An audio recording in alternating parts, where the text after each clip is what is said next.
Are you recording?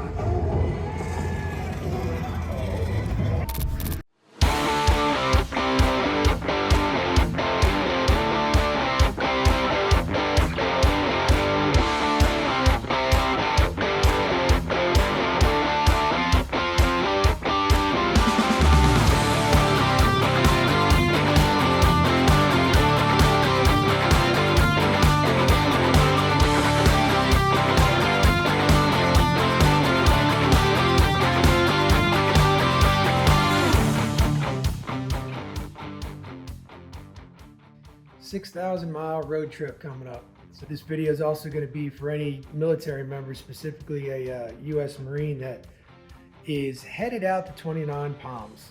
I have never served, by the way, but I got two boys that are active duty. If you're a Marine, you know what 29 Palms is. He's been there for a while. I'm getting ready to go get him. Mind you, it's early December. The choice that I made was to drive, not fly, not train it, not take a train, not ship to anything. Old school, drive out from South Florida to California.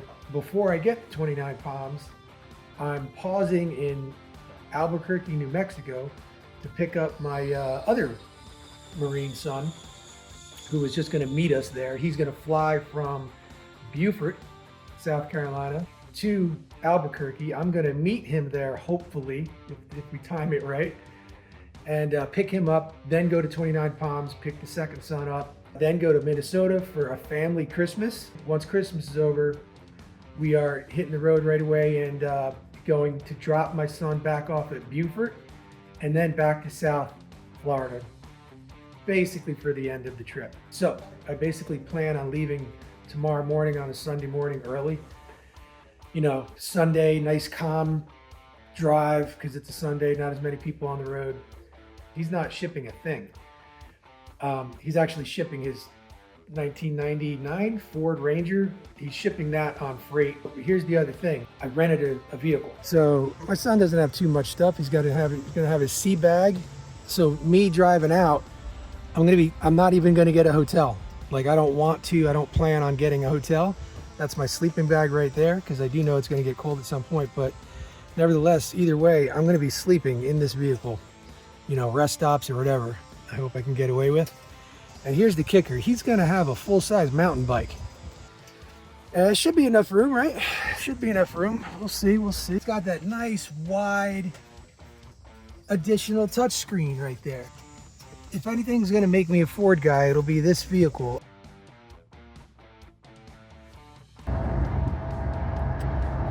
On the road, Sunday morning, Ford Expedition. This thing's badass.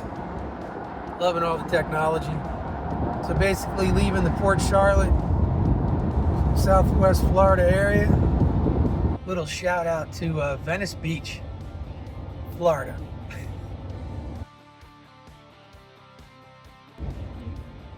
So the dumbest mistake you can make, which I've made, is going out too hard, too fast, too soon, right? I'm 2 hours into it and I'm feeling pretty good, like eager, and like I'm ready to just get to Albuquerque, 27 hours, like ASAP, get there, at least get to Texas ASAP, as soon as possible, because that's where I haven't been in those states much at all, and there's some things I want to see, and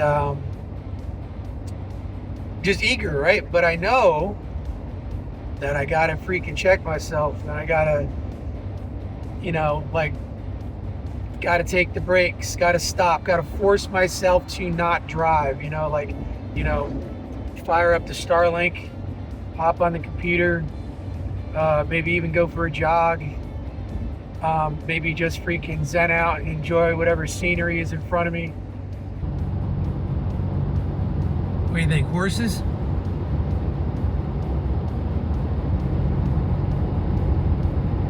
It's gotta be horse. Big ass truck.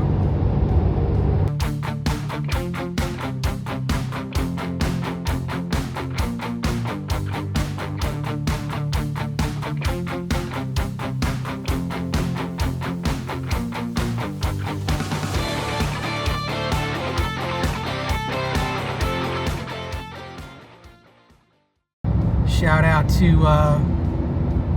the Mini-O's old motocross national track. It's still there, but they just don't do AMA nationals there anymore like they used to.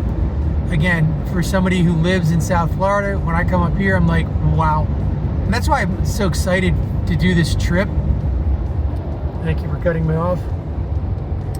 So the city of Gainesville is the hop, skip, and jump up there, but there's a rest stop, like right, you're looking right at it.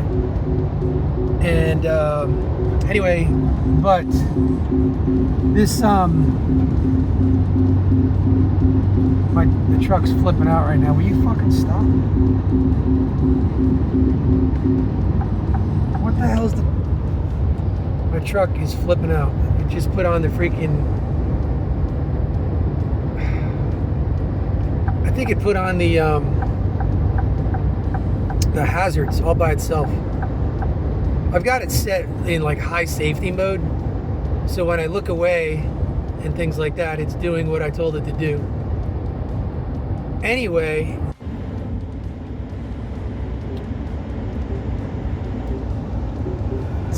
in 2 miles, take exit 435 for I-10 West toward Tallahassee. There you go.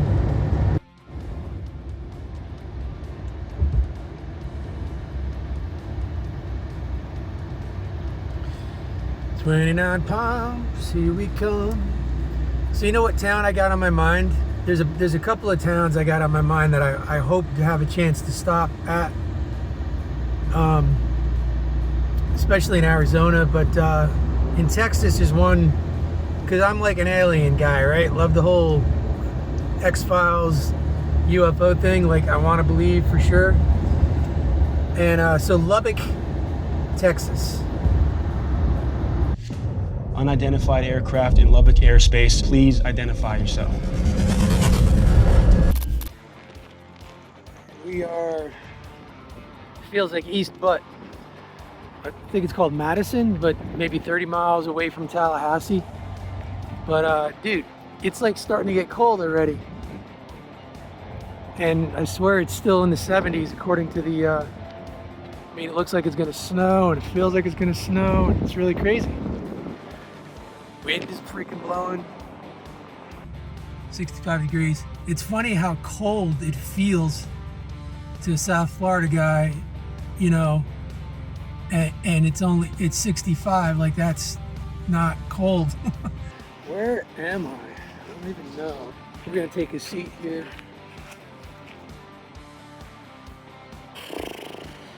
It's getting late in the day. Well, no, it's like 3:30 right now. You know, starting to yawn, starting to get tired.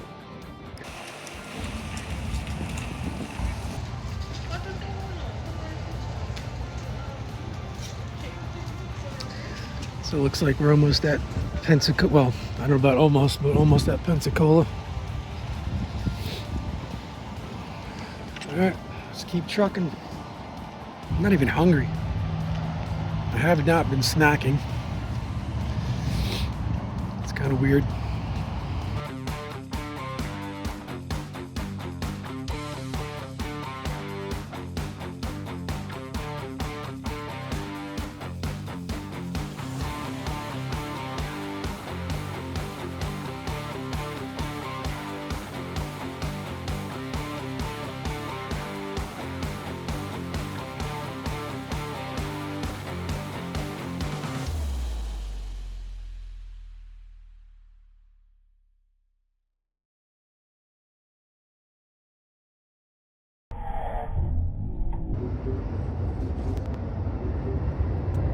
Alabama.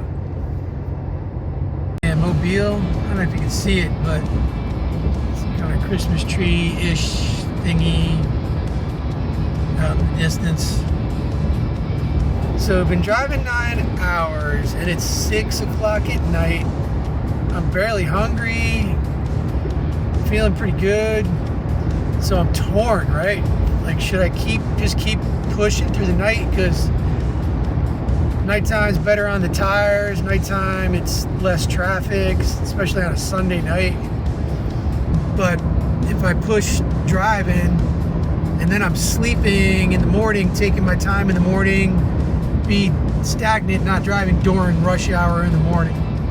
So that's what I'm kind of thinking. But I don't know, we'll see. Oh, a tunnel? Really?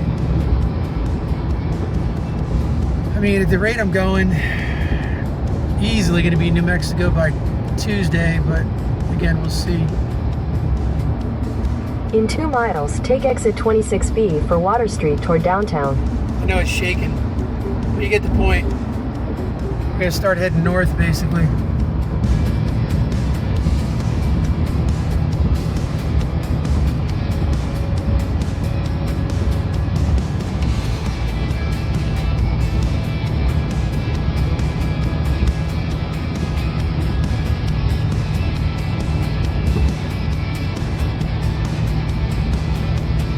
Oh wow, changing colors.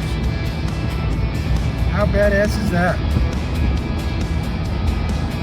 And we got some tunnel action.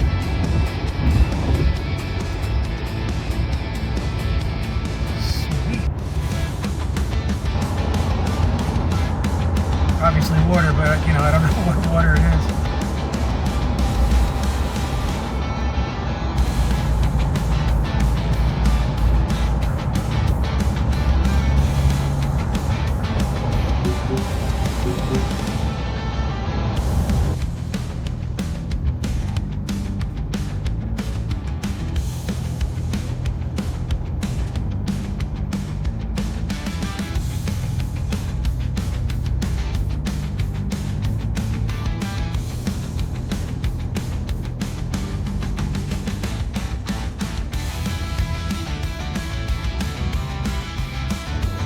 Use the right 2 lanes to take the I-165 North ramp.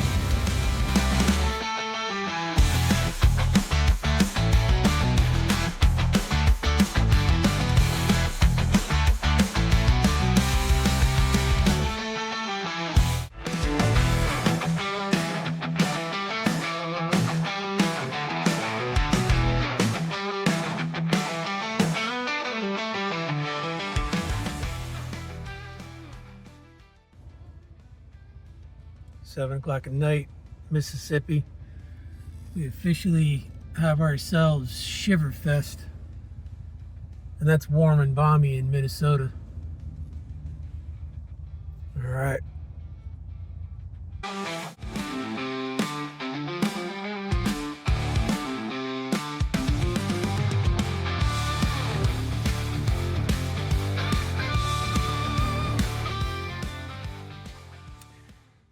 Love's truck stop, baby, with a potentially slow leak in the right rear, and yeah, just complete sketch.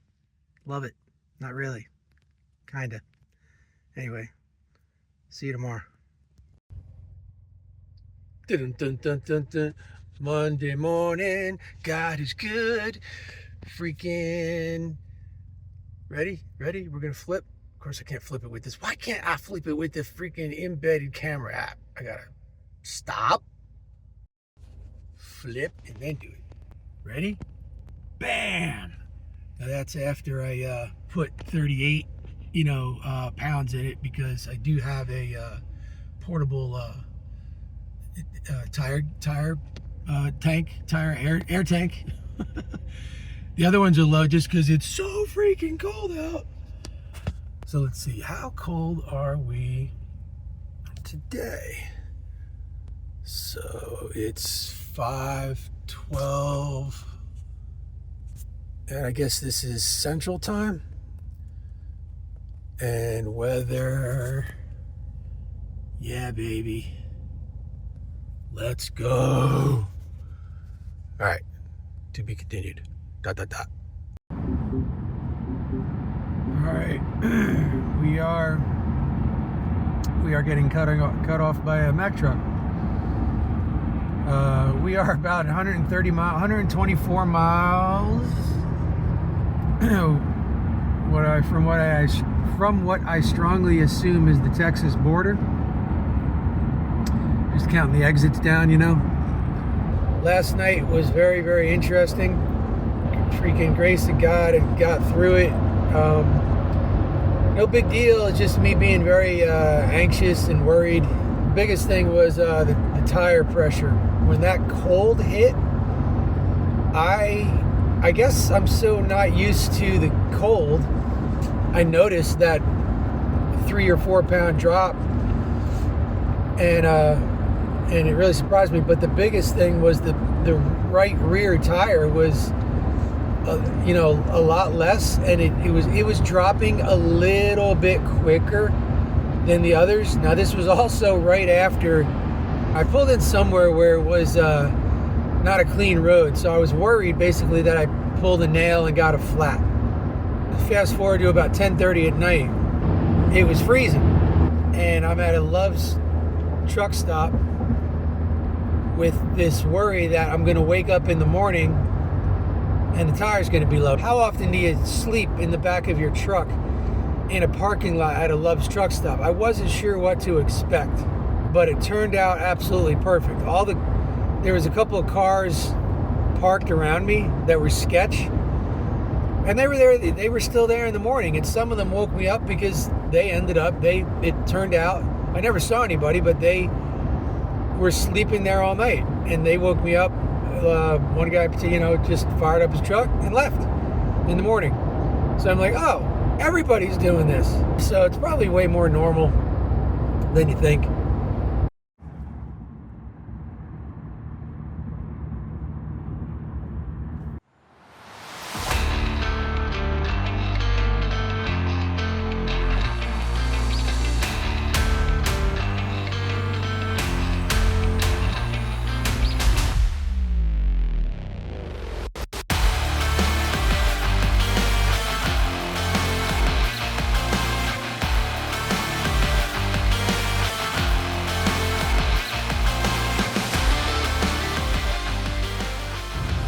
If I crossed into Texas yet or not.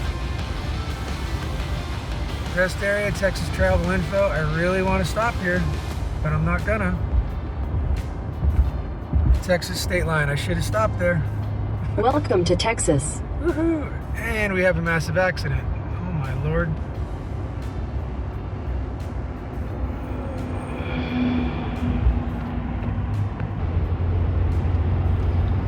Hope they're okay.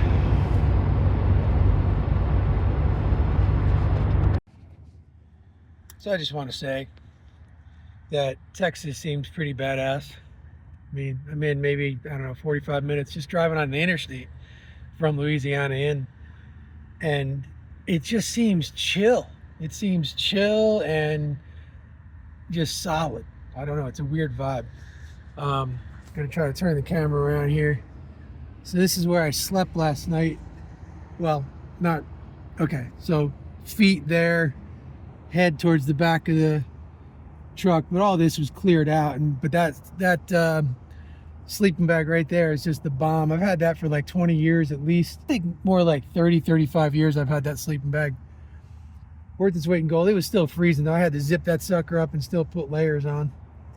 But yeah, slept in here, so plan worked, and just everything got really lucky.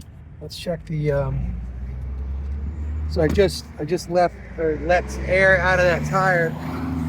I let a little air out of the right rear. You can see it's 38. I always want to say degrees. 38. Pressure. Pounds per square inch, and yeah, that'll work. I still got to let it a little bit more out. All right, 45 minutes though to the next Texas rest stop.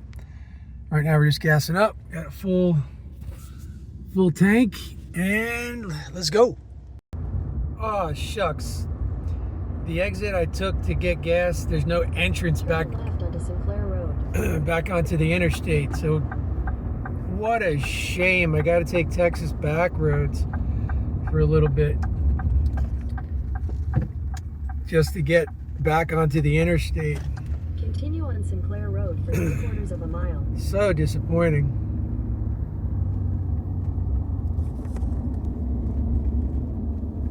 No big deal. Unless I pick up a nail. I'm so terrified about picking up a nail. It's not even funny. Bubba's Record Transportation. This is what I'm talking about.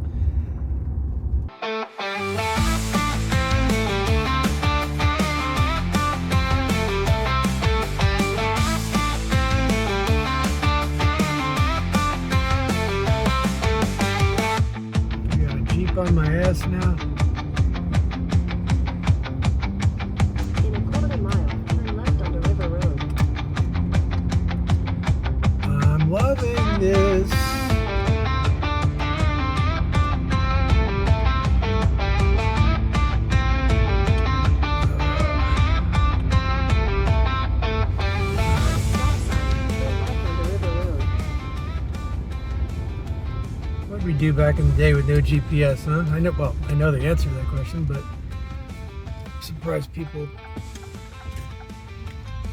survived at all. Continue on River Road for half a mile.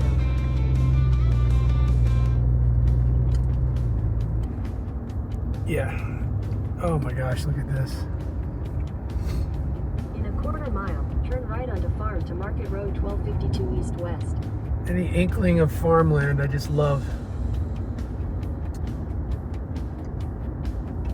All right, so it's a fence. Maybe it's not a farmland. That's all.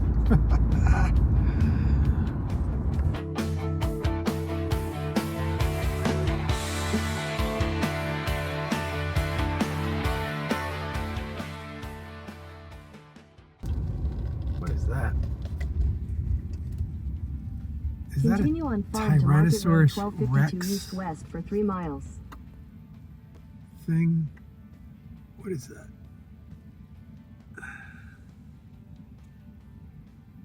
Very cool, whatever it is. Is it a daycare? All right, anyway. Got to get to Albuquerque. All right, now what? 3 miles? And then make another left and somehow get on the interstate? Okay. 1 lane road ahead? Whoa! Now we're off-roading. 1 lane road ahead. Let's see what this... Holy crap, there's these iron bars across the road.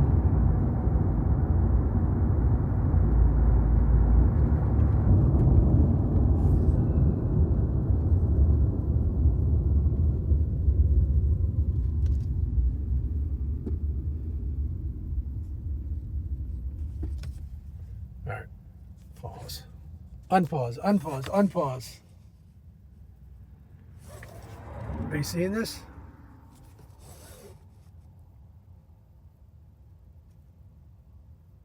How cool is that? Let's go. Let's see if we can pick up this. Nope, we're going. The breeze, the cold air feels so good. Oh my gosh. Incredibly good.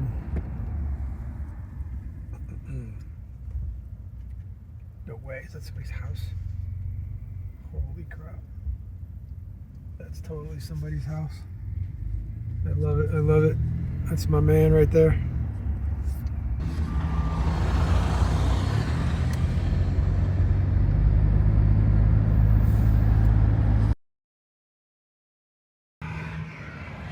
So I can't tell you how close I came just now to locking myself out.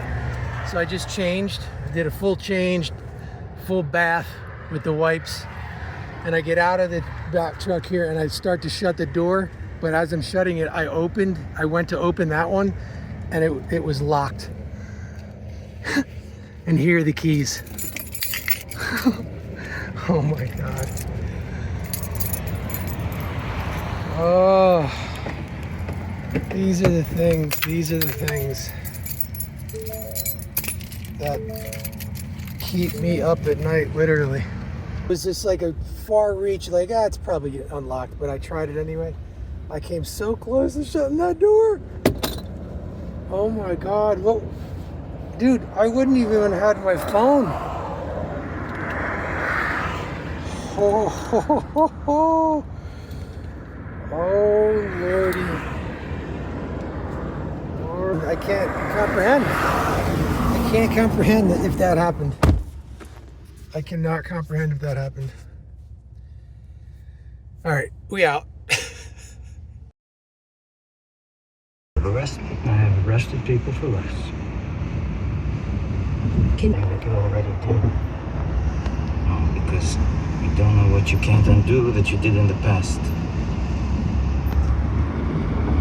I was a mouthful.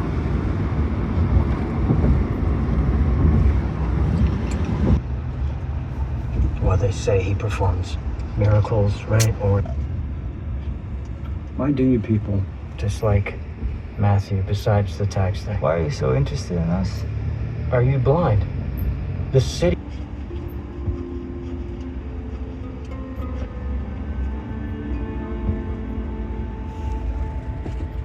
It's a snake in the hole. Wow. I'm impressed. Be here in the morning. If this trouble of yours at home has anything to do with the wife, all I can suggest is you should get used to saying 5 words. You are right. I'm sorry.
Come on, boss. Okay.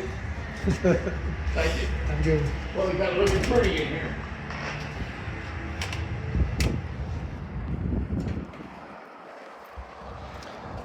Armadillo Grill. Armadillo Grill in Bowie, Texas. Pretty freaking cool. It's a big ass sign.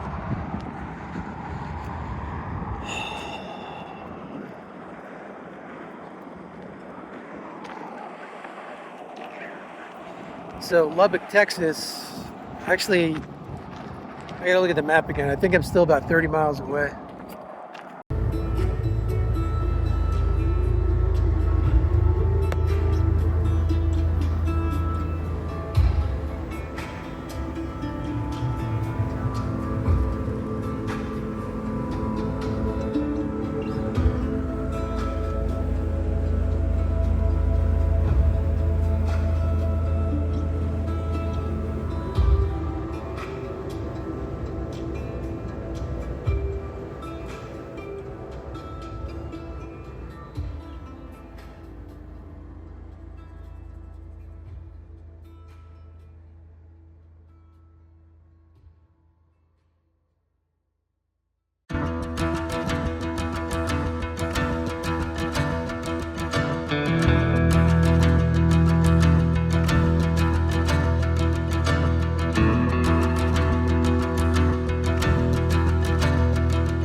I'm about 2 hours away from Lubbock, Texas. So this is essentially to me a first. And definitely a first. Like, I've never driven it myself, driven out west myself. Wishing that my wife was here and the boys and stuff, but it is what it is. They're not. Don Haskins Gym. Where is Don Haskins Gym? And there's a cop.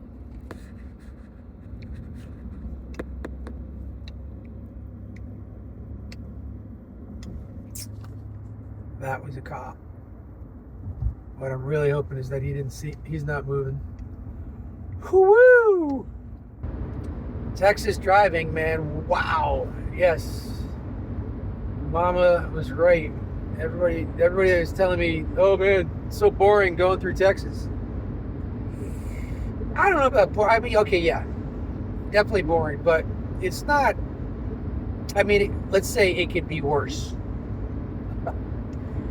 Right? And it's December right now, so man, like I could only imagine it's got to be a lot kind of prettier looking, you know, in the summer, I would think. Starting to get nervous about gas. Filled up that last time I, you know, took a video of the gas station, but I'm coming up on halfway. I'm just nervous. I think we'll be all right.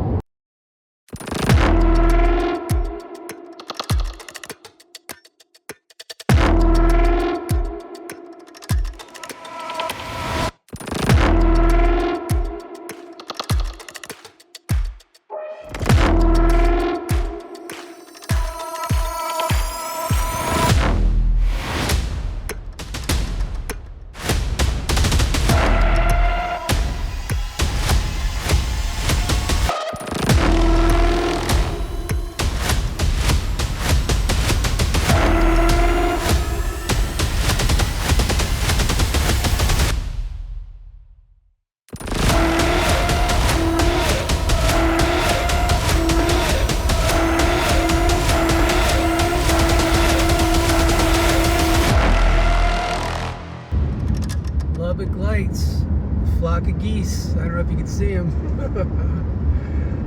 There they are. That's funny.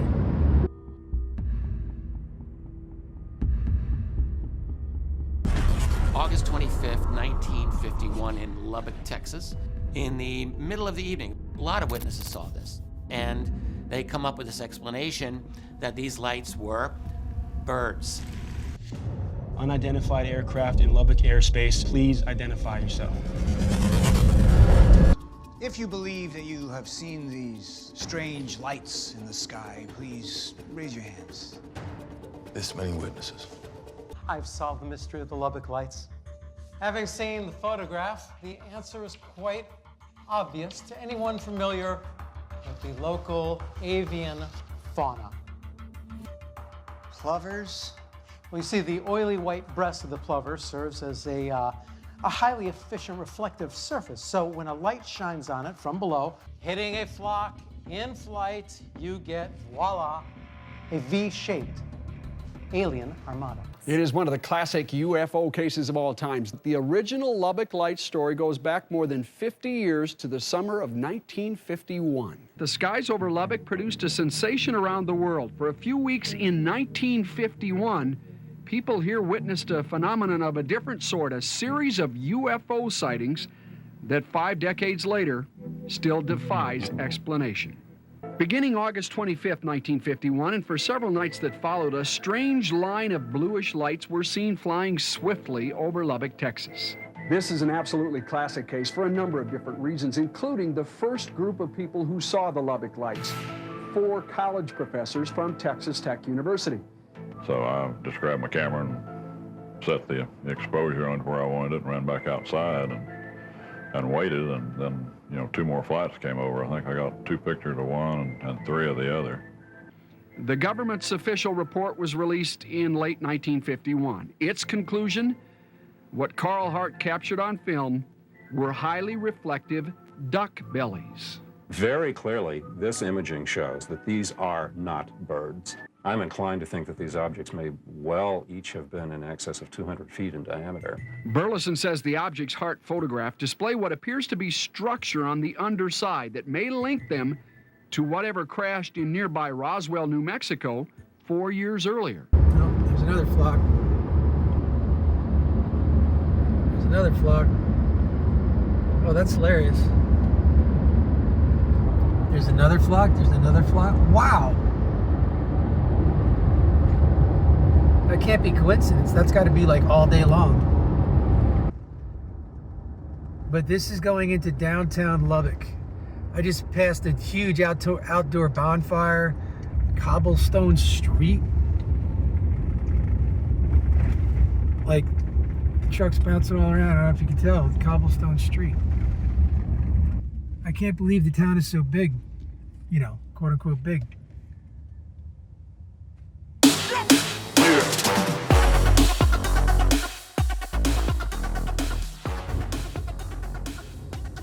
About 20 minutes ago, we left Texas. We left West Texas. We are in New Mexico now. And we are just outside of 3 hours away from Albuquerque. And it's Tuesday. So basically a full 24 hours ahead of schedule, which was the plan the whole time, which is kind of awesome. Grace of God that I didn't lock my keys out yesterday. You know, locked myself out of the truck. That the battery is holding, because that just scares me when it's that cold in the morning, you know, but the truck's been firing right up. You name it. I haven't been hungry, like I've been snacking, but man, not like normal. Even sleeping, like past, and call it adrenaline, but I'm getting up in the morning, no problem. I forced myself to sleep longer this morning. Like I could have got up earlier, and so learning a lot this trip and about a lot of things, and really resetting everything. Well, resetting a lot of things. I got to turn the camera around and just show you how, I guess, gloomy it is. Jump it.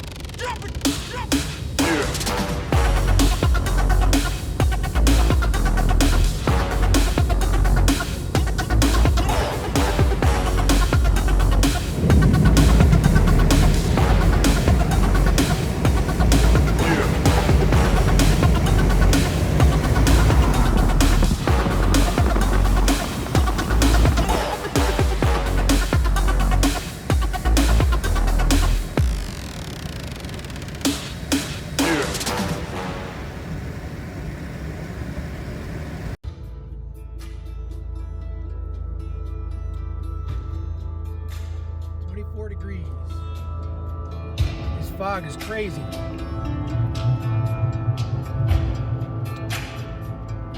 Right at this instant, it's like way better.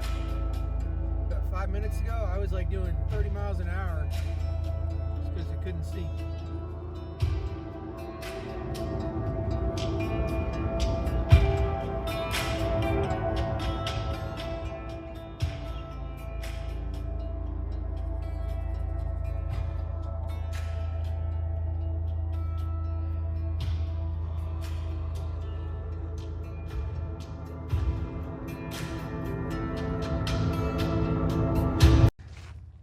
So I just passed a sign that said Roswell and looked up on Google Maps real quick, and 80 miles south. And being that I'm so ahead of schedule, I'm gonna go there because I can. So I should have did this a lot more, is just get out, step out, and yes, I have the keys in my pocket. It's 18 degrees right now. It is so quiet. It is so awesome. There's just, the vastness is mind-blowing. This is exactly what I thought the West could be, would be, is, whatever, that I've never experienced. Like, I don't know if you could see, but that is I want to say that's Fort Sumner. Yeah, it is Fort Sumner that I just passed through out there.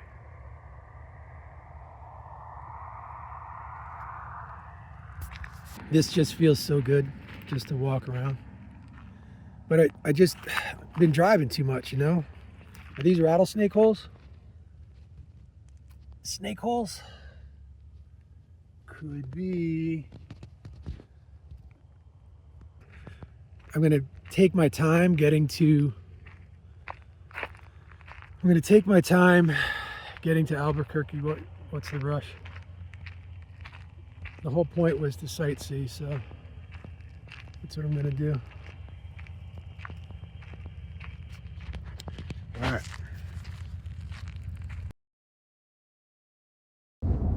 Have I used the word vast yet?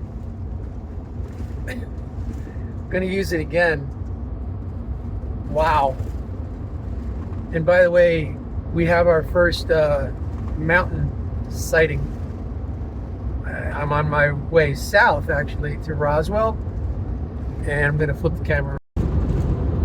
Whoa, whoa, whoa, whoa, whoa! What? Oh my lorsh!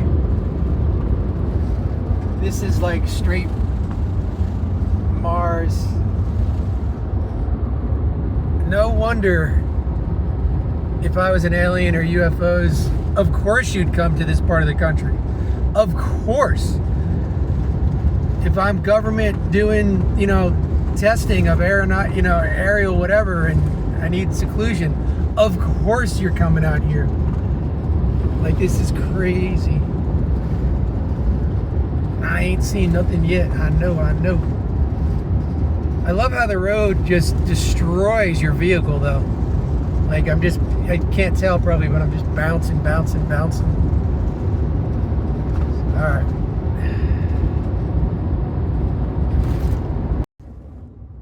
By the way, the other thing that keeps on popping into my mind every once in a while is, I think you call it a monolith. What was that mountain in Close Encounters of the Third Kind movie? The flat top mountain at the end. The whole kind of core anchored to the movie.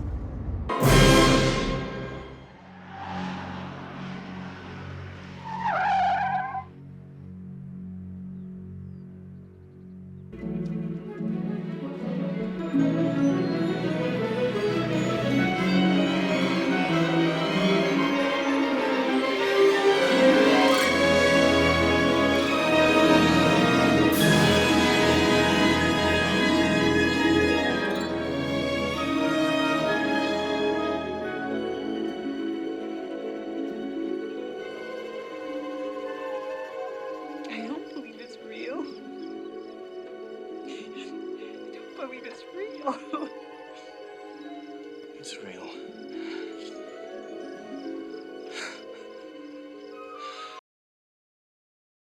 Again, the size of these ranches is just incredible. So let's see. Our mountain's getting closer. Oh, we have electricity. Wow. We have a power plant of sorts. But yeah, our mountain's getting closer. Roswell's getting closer.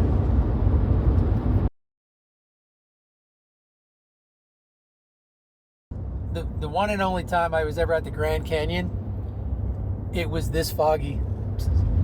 Here I am at Roswell, and it's the same thing. North blah blah Military Institute. Of course I'm looking for the little alien inn. I'm not really looking hard yet. So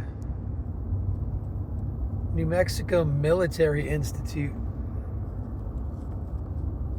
Is this? Yeah, New Mexico Military Institute. What does that mean? It's not clear if it's like an Army base, Marine base, whatever. Yeah, by the way, plenty of fake UFOs, Statues of aliens all over the place. Roswell itself, again, blown away. It's bigger than I thought. Cool little town. I mean, all your typical stuff. So we are basically, I don't know if you can see. We're definitely, you know, downtown Roswell. Then the amount of fast food. Oh, here you go. Love it. Buffalo Wild Wings right next to me. More aliens.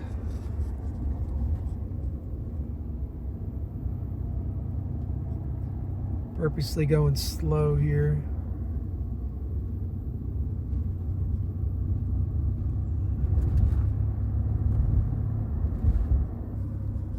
UFO Museum.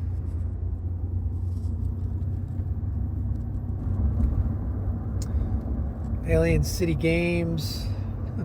Pawn shop. Look at this.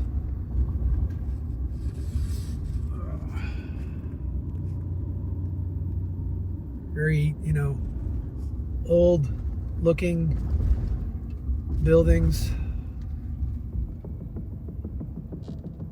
At the light, turn left onto East 2nd Street, then you will arrive at your destination. You have arrived.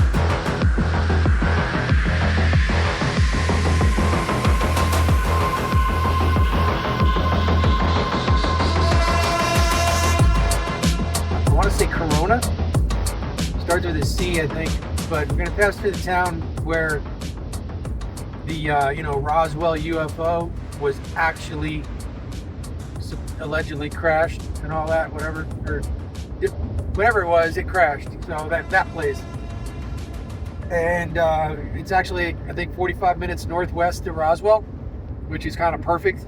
It's somewhat along the way between Roswell and Albuquerque. Oh, video doesn't do it justice. We are getting more and more west. Can you see him? Woo! Me blabbing away, I didn't realize it dropped back down to 60. Close. We're starting to get I mean, I wouldn't call them mountains, but these are definitely mountains to me. Oh, and they're so ugly, right? But yet so beautiful. Like, that's the thing. Especially if you lived here, I see, I mean, there's no green. There's no greenery, there's no lushness. This is just beautiful desert. How ironic. Welcome to Hondo Valley, New Mexico. Totally, totally worth everything that went into this. Oh. Too epic. And again, this is nothing. Oh yeah, this building here reminds me of, about, you know, a couple hours ago driving through, you know, look at that, boom. Just out of nowhere you get this, like, either church or some kind of abandoned building.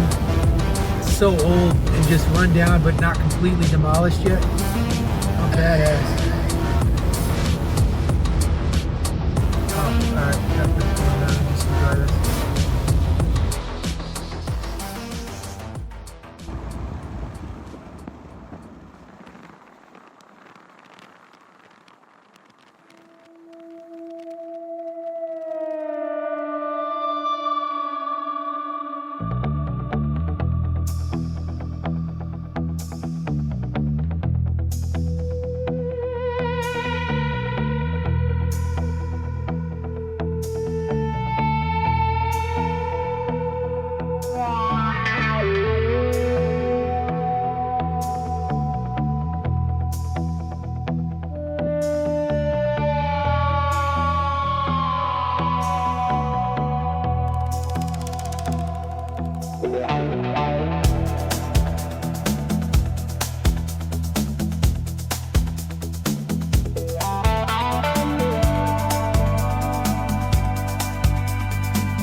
Take the next right to stay on New Mexico 542.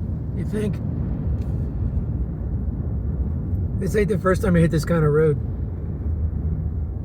How about shit? Continue on New Mexico 542 for 2 miles. Look at this fence. That's not normal. Haven't seen that in days. New Mexico is sick. It's absolutely awesome. It's definitely got its spots where, you know, it's like, okay, it's kind of boring or whatever, but overall, it's pretty awesome.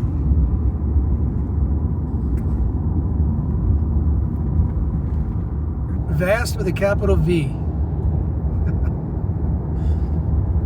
I am an hour away from Albuquerque.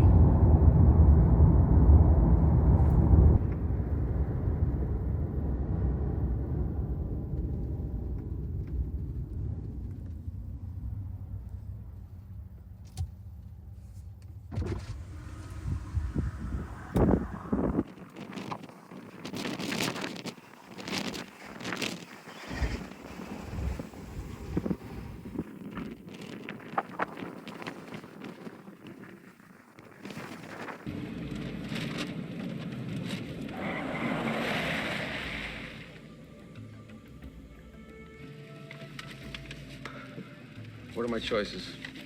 About 100 miles and nothing in both directions. Well, which way do you think they went? Well, you got 2 choices. One of them's wrong. I think they went left. I don't know why. I think they went right.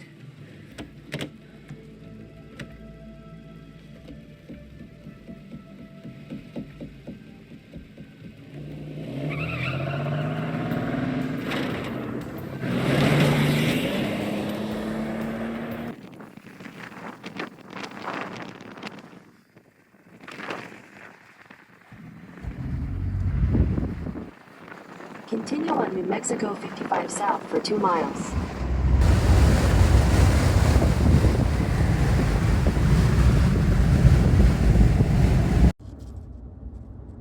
So I am passing through whatever I think state forest this is in New Mexico, doing like average of 45, 50 miles per hour basically through the mountains. This is absolutely incredible. So my ears are popping, right? Of course, I just went down into a more of a valley, but I'm only 28 miles outside of Albuquerque. I guess I'm coming up on halfway. I'm hoping I get up higher. Anyway, we'll see. All right, Cibola National Forest. And the big question right now is, do I have my keys in my pocket? Yes, I do.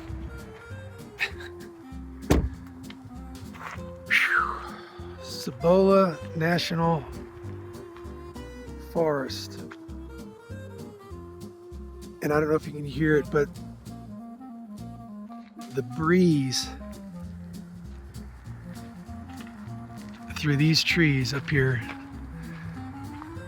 Oh, by the way, I got my first tumbleweed that went in front of us about an hour ago.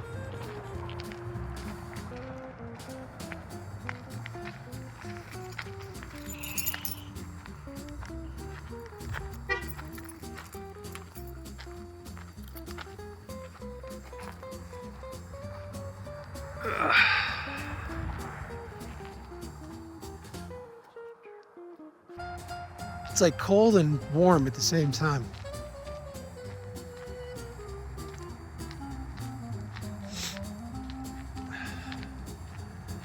I love the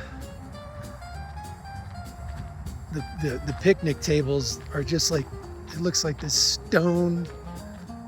And let me go down here. Be bear aware.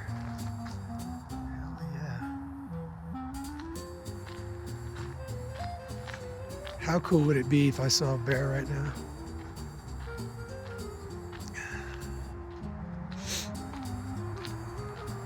It's all like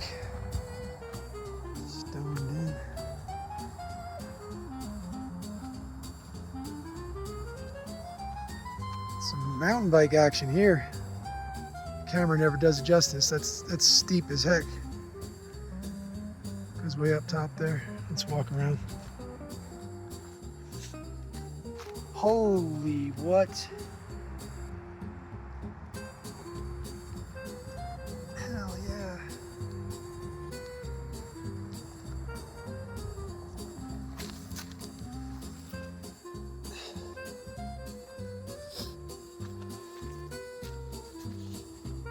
Somebody's pulling in. I guess this is more popular than you'd think. Let's see here, where do I want to go? Let's go down here. I gotta look those tracks up. What were they? They look too small for a bear. I'm thinking mountain lion. Or maybe they were just somebody's dog. Forest Service US, love it. I missed that boat. Should have worked for the Forest Service. Look at this ravine.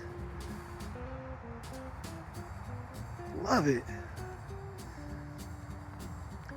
I know we're not seeing much, but it's a first for me.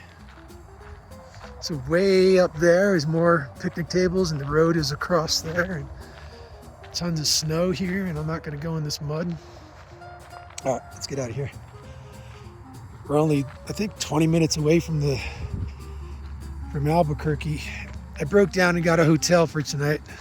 I'm actually hoping that, like, for some reason the charge didn't go through.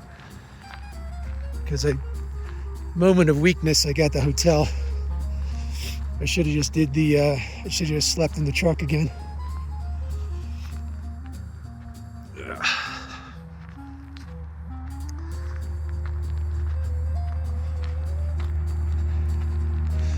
Getting used to it. They said there's a trailhead. This is like the picnic area around here, but there's a trailhead up there. I'm gonna go peek up there. Okay. So this is that trailhead section.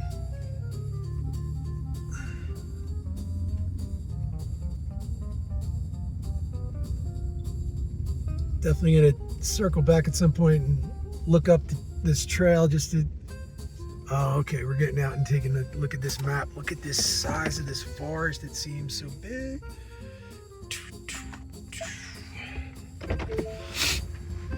I love this stuff.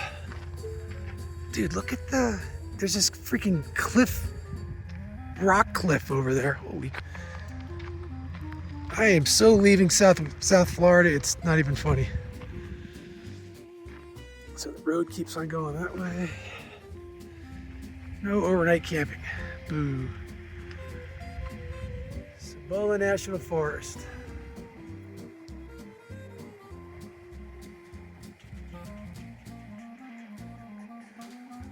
Public lands and responsible recreation. That's what I'm talking about. Public lands, baby. Right there. Mountain biking, equestrian, hiking. Look at this. Crazy. So I can't even see the camera, by the way. So if I'm missing this, I apologize. It's like all dark because of the sun, you know. But anyway, we came up, I don't know, from over here, I think. Where is the you are here? You are here. Where? Look at the trails though. Holy crap. They're everywhere. So what do we got? Classic easy blue, black diamond, red. Is that for, what is this for? Mountain systems, trail system. So we got trail use, non-motorized, motorcycle. Oh my gosh. Trails open to vehicles 50 inches or less in width. 50 inches? Okay. Bikes. Trails open to all vehicles, and then road use designation, blah, blah, blah. So total mixture.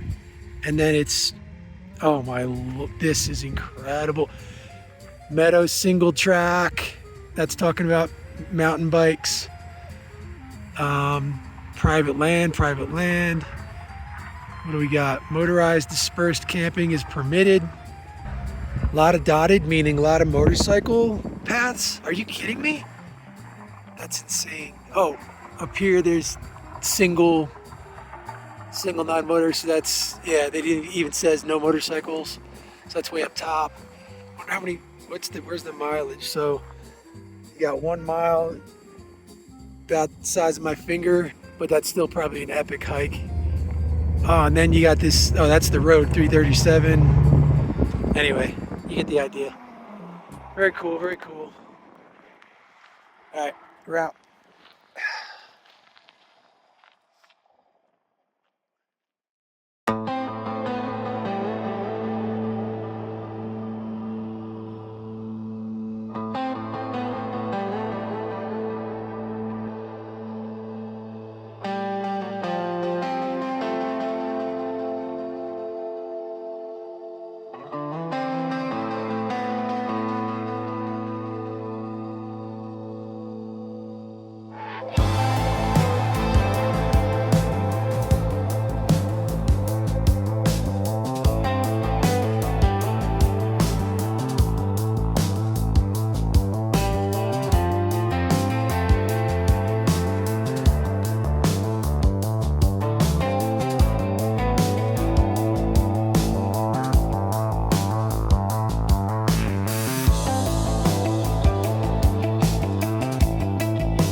Be on a bicycle up and down this.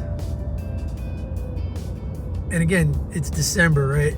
So I'm sure in the summer, this is probably packed.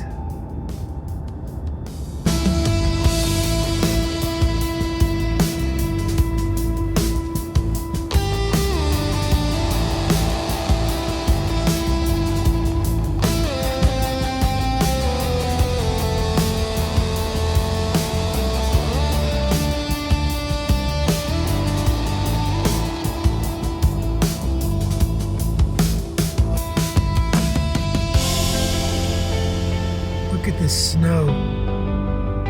Off to my left, you didn't pick it up. Yeah, there you go. Gonna be seeing a lot more snow real soon.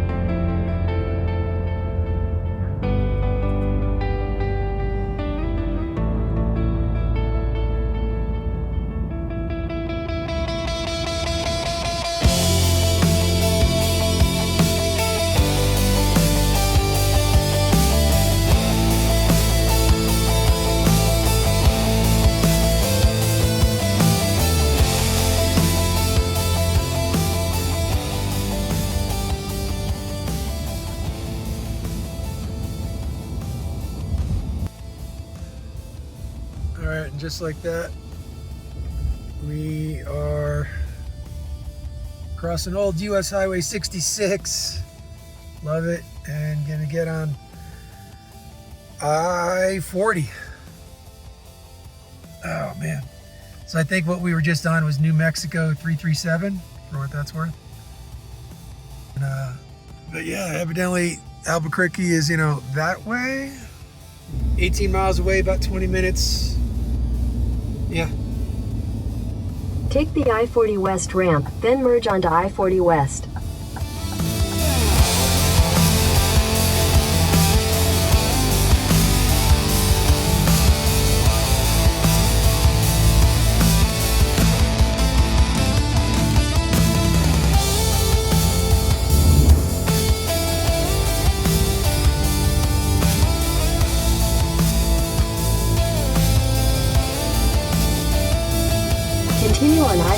west for 14 miles.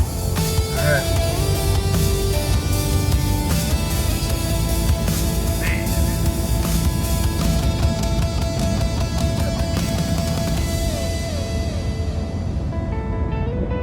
See you.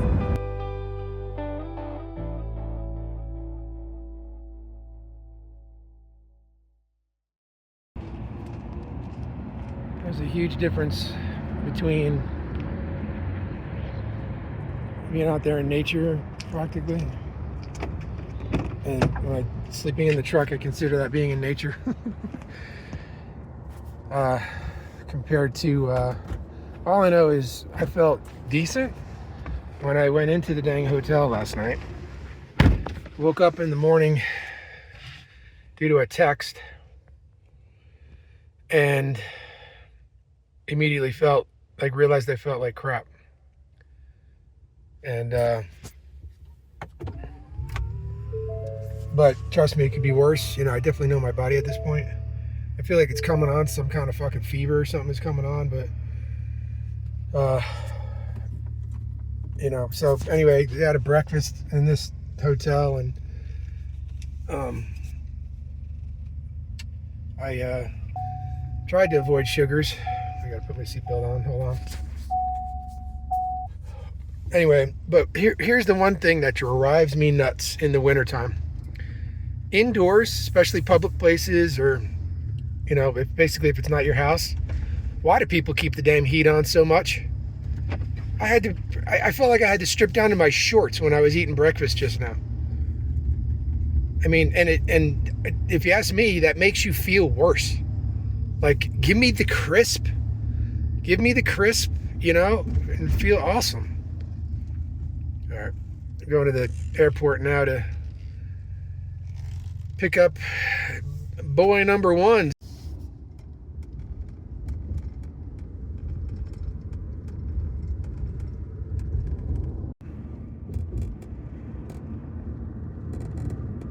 In 1,000 feet, turn right onto Broadway Boulevard South. Pretty cool cell phone lot. They got a big old, you know, board. All right, we got him. Bam! He probably is going to be like, get me off that camera. But we got him. We left Albuquerque and we're just, you know, leaving New Mexico very slowly. Just stopped at a rest stop and paid like $70 for what should have been probably $40. I don't know. I think it's some kind of Indian, you know, reservation type of deal. And the wife told me about that. That was coming too. So again, listen to the wife. And I'm shivering my ass off. I officially am sick, and I'm hoping it goes away quickly. But the timing couldn't have been better because we have a driver. So, who, by the way, who has never seen the West, correct? Sir. Yes, sir. And yes, he's eating crappy McDonald's. Yeah, literally never seen the West, you know, live. So like the silliest thing, you know, because we all know if you know the West at all, this is kind of nothing. He's gonna be blown away in a couple of days when we're in the, you know, crossing Utah, Wyoming, blah blah blah. So anyway, ... Okay, so sick as hell I am. Thank God for Johnny's driving. But something woke me up and gave me a spot of energy, and the Meteor Crater is like 5 minutes off the interstate. I don't believe this until I see it. Big man didn't even know what it was. Losers would be sent home. What? Speed limit cars 50 miles per hour. Meteors 26,000 miles per hour. That's what the sign just said. Oh my God, I can't believe this is going to happen. 4 miles to impact.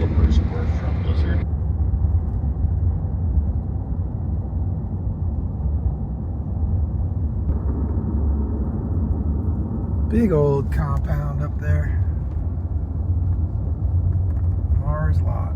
RVs and vehicles and trailers. The sun is getting low.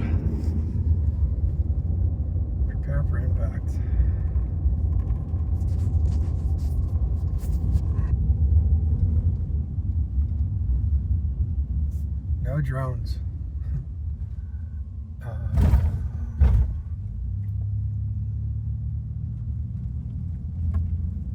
And see it. John, we gotta see this though. Even if it's like $100. Dude, Hell. we're at Meteor Crater. I'm not. Are you kidding me? Who gives a fuck? Yeah. Well, wait till you see it. Bro, I'm not paying $100.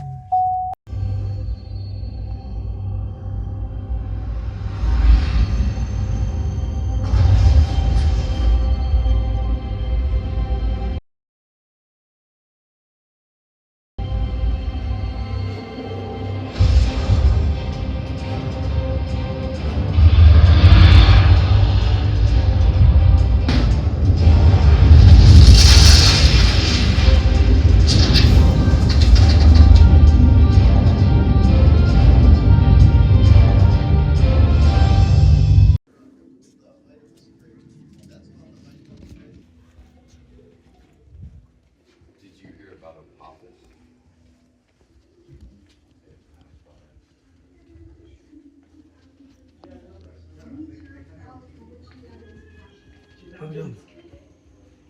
Is this it?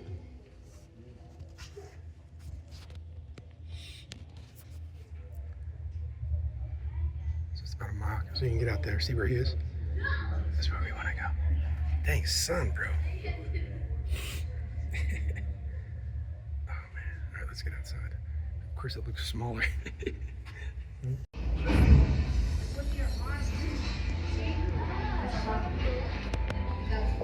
This one on this side is the red.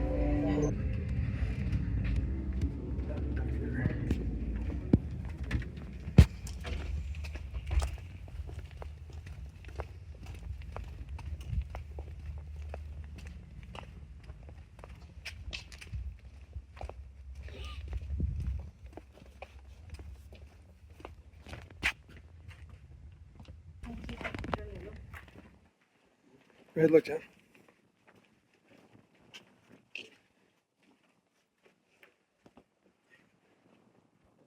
A little bit surreal.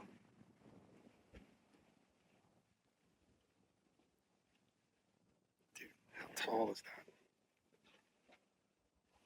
It's so quiet. It's so quiet.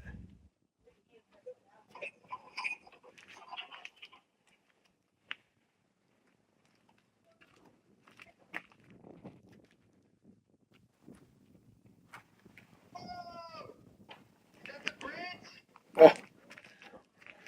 Turn it down a little bit. I think it's hung up on it. Don't, he's gonna curse or something. Turn it down. It's a Meteor Crater. Dude, Meteor Crater. Dude, look it up.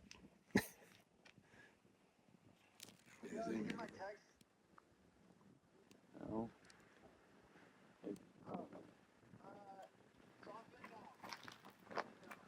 Nice.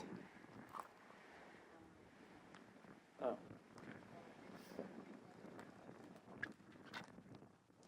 You said Friday morning? Oh. Wait, why?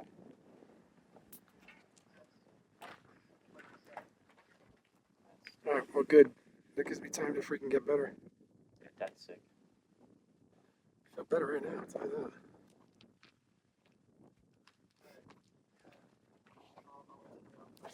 Crazy. Climbing, climbing, climbing.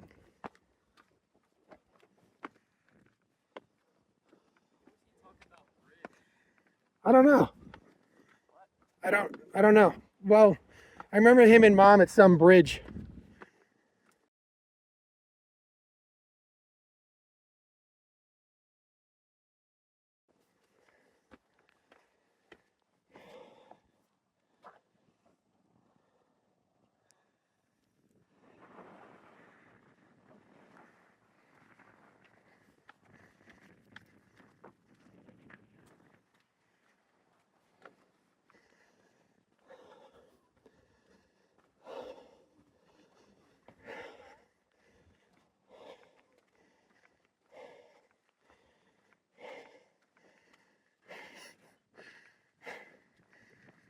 winded.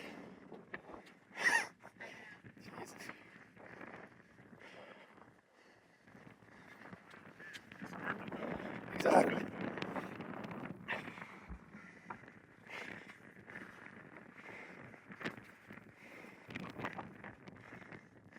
Of course, I'm videoing everything except.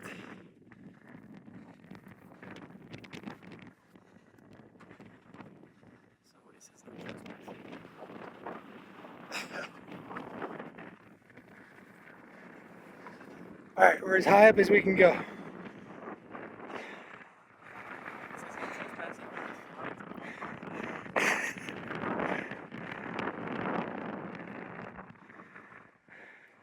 So, John, there's this movie called Starman. I'm just going to leave that right there. You got to watch it. It's an old movie with Jeff Bridges called Starman. Get ready. Someone is coming. Can't you just leave him alone? What the hell ever happened to good manners? We invited him here. So far to come. John Carpenter's Starman. It is amazing how the outside just makes you feel like so much better. I feel like pretty good right now. Instantly. I thought they had like a shed or some kind of structures down there. What the?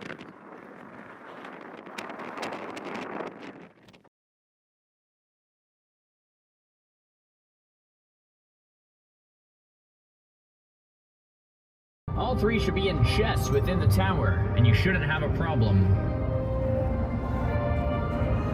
Is it where I just was?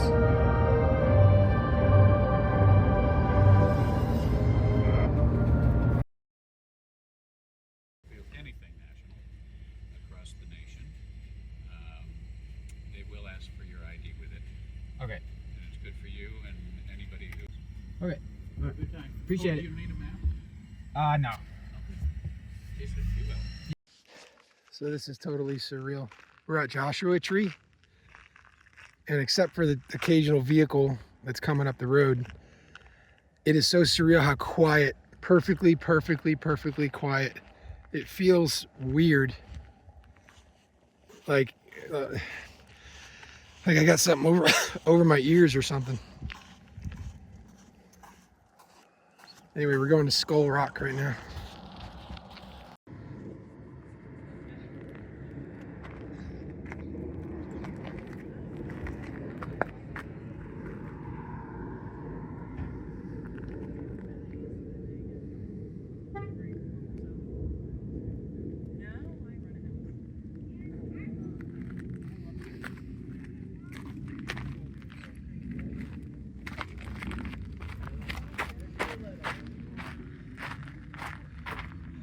Holy crap. How'd you get there? There? You climbed up that?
Freaking plane noise ruins it.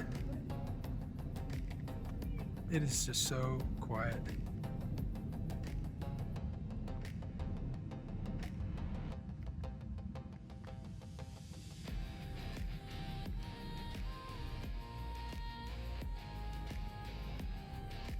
I want to get up in that.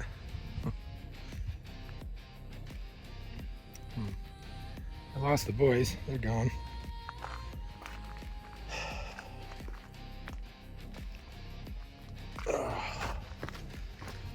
My rabbit agility is definitely not the same as it used to be.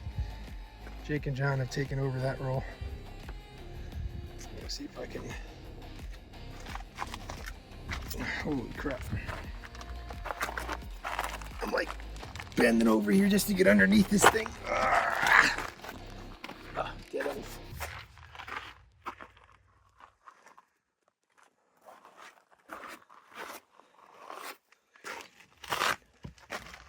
Oh look, more garbage. Are you serious? I'm sure the rocks don't care. I'm gonna pick it up anyway. This looks like a year old.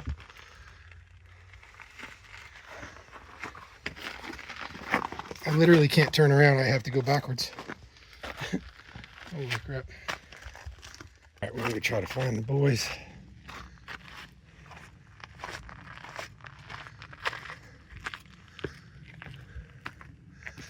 I definitely want to get on the other side of this rock formation to see what you can see.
Alright, I'm gonna jog a little bit. Sorry for the bouncing.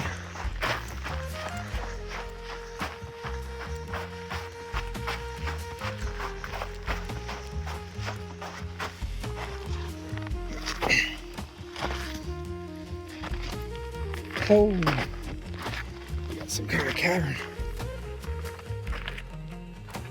What?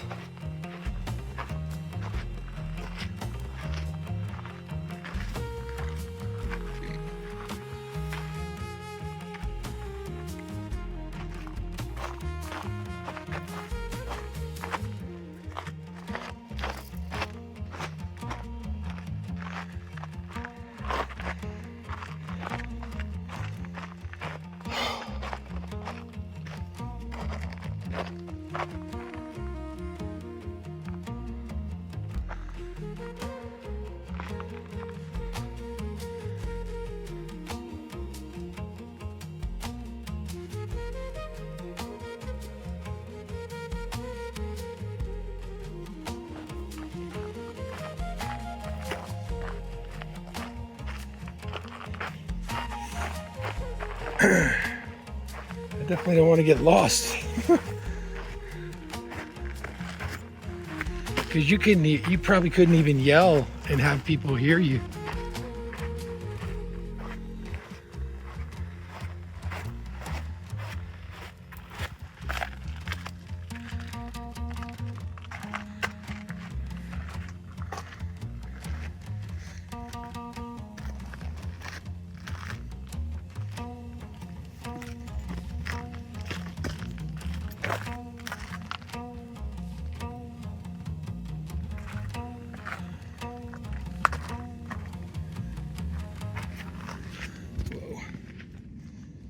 45-degree angle. It's completely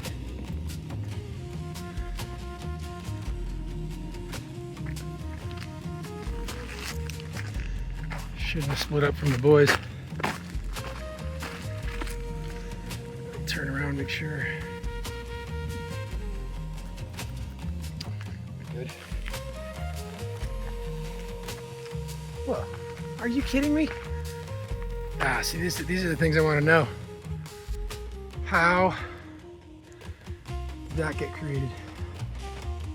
What is that line?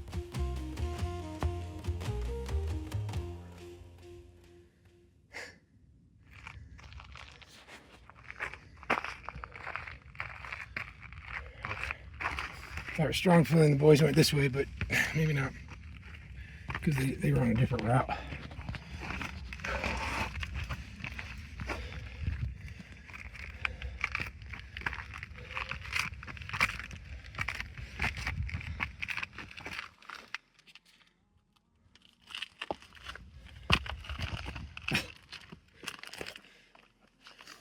This is where I turn around. Here's the road.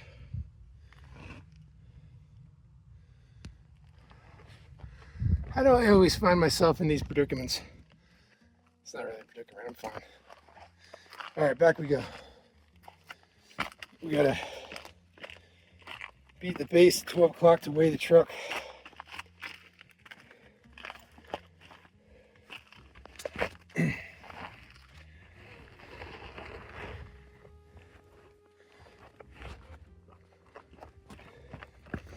These Saucony shoes are epic. Got awesome freaking grip.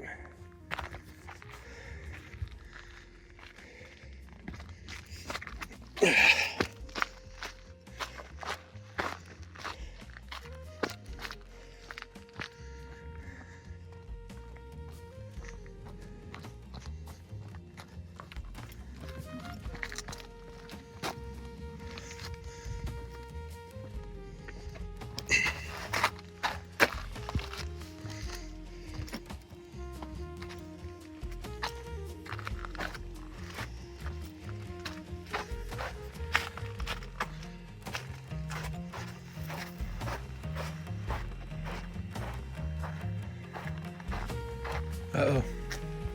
I didn't come from there, did I?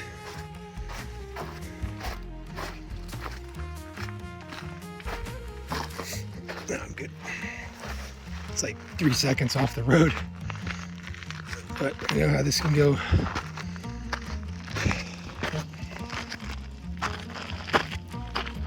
Hello.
Smell.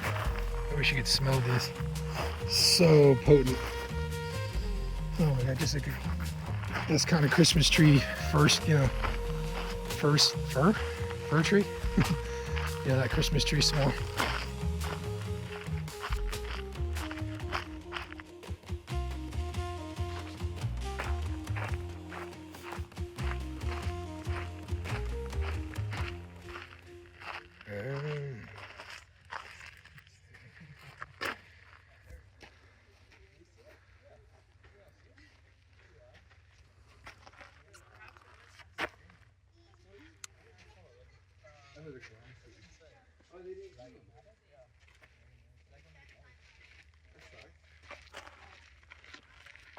I'm surprised that you ordered them.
Just left 29 Palms, headed out of the California mountains, desert. Gonna go through, gonna not hit Colorado, going up through Wyoming to get to Minnesota. Gonna try to get the Devil's Tower. And yeah, these California mountains, the first time I've really seen them in the daytime. Me and the other one. So yeah. Dot.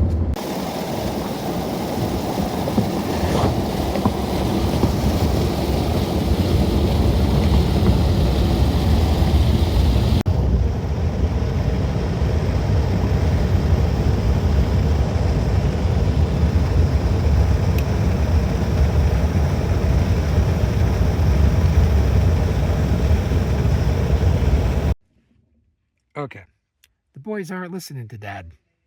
No. So we have already gone practically off-road. Not dirt roads, but not following the interstate. We're headed due north to Las Vegas, which is good. We're still following the route. But they decided to not take the interstate and take this pretty much desert road. And it is dead quiet. There's signs warning you of ram crossings all over the place. I have no internet signal. The good thing is there's not as much traffic, but the roads, it's not a straight interstate road, right? So pros and cons, right? The payoff is the scenery, though. Man, so let me get out of the vehicle and show you. And I'm slowly coming out of it, but like right now, my ears are... they feel like they got cotton swabs in them. Look at the dog. All right. So this is the rest stop, Kelso Depot Visitor Center. So it's not too bad. I mean, as far as... Yeah, you stopped, so now you gotta wait. Big old dogs.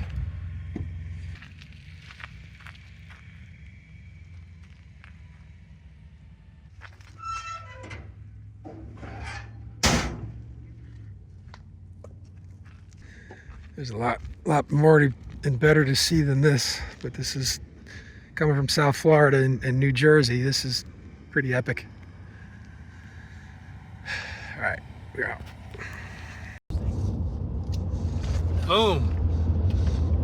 So this is what we're doing. We're trying to roll the vehicle, you know, because we don't want to make it to Minnesota or home for that matter. We want to go off interstate on these desert roads and hit and do however fast we're going, 75, and hit, oh my God. What the fuck? Okay. Holy shit, the dips on this road. Here's another one. John, seriously. What? You gotta relax a little. The joke that they've been making off about that is starting.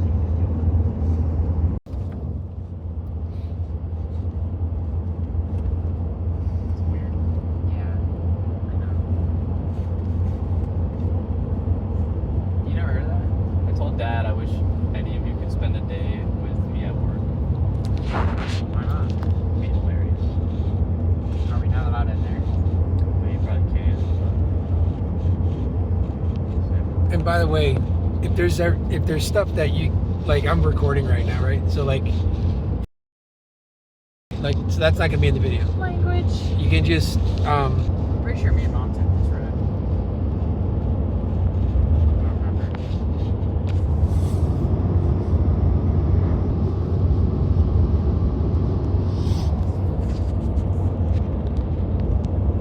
one last dip. Holy shit.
If it wasn't for the vehicles, the quiet.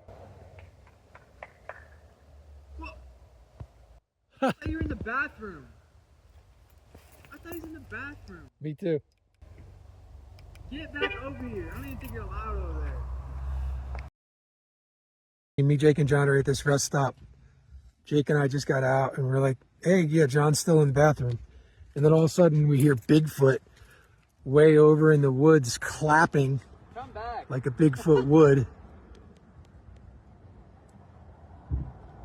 He just found his way somehow. I don't even know. Let's go, Jake. If it wasn't for the dang cars, the noise is zilch. It is so beautifully quiet.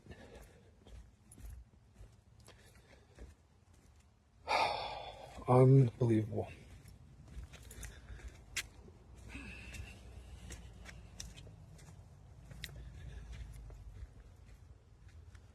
Wait, how do you get over there? This here? I see footprints everywhere. Okay. Whoa. I do not have the right shoes for this.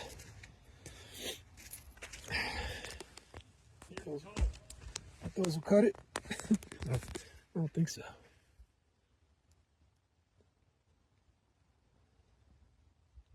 What?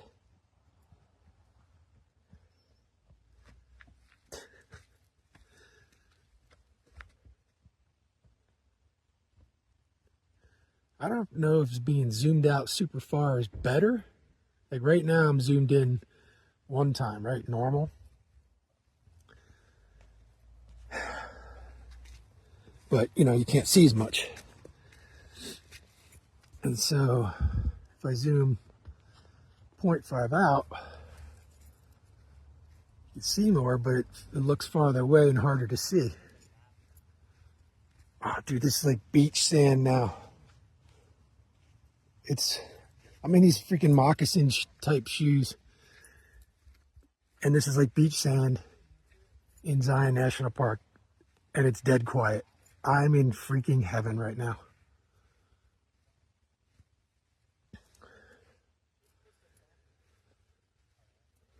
And the temperature is like 50 degrees.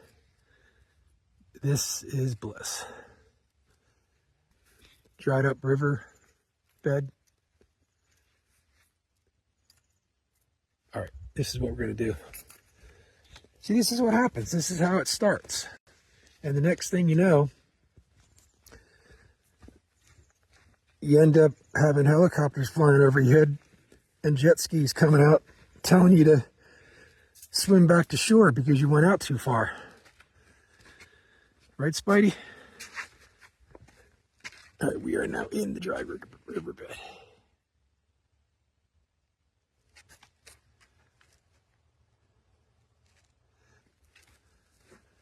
Freaking beach sand. This is John's fault. We're already like 3.5, what's now going to be 4 hours out of the way. I'm kidding. Totally worth it. You need to be down with me though.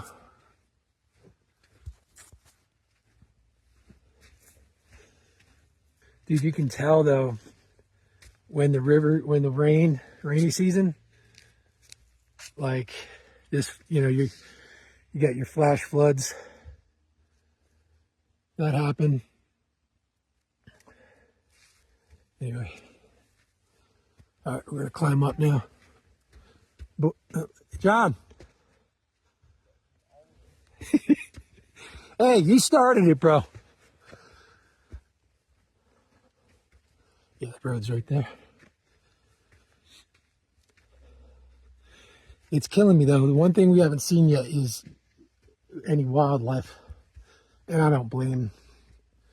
I'm not surprised, I mean. But we're waiting on it. Definitely not surprised though. We haven't gone off trail or off road enough. at all yet.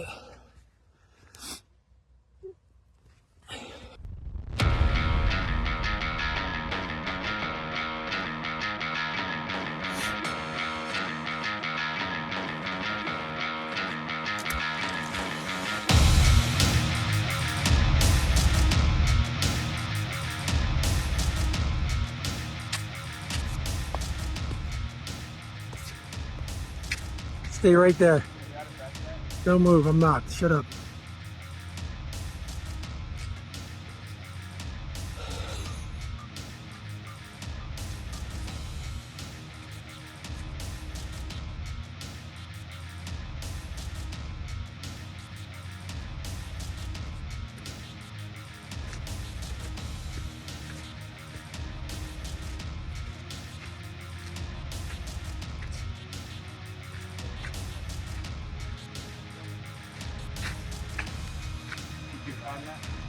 You have to get like up to the initial part. Like, Yeah. if you go like this. Yes. I do. Alright. So not 2 seconds later, we take off from that spot, go around a couple turns, and wait till you see what we just saw.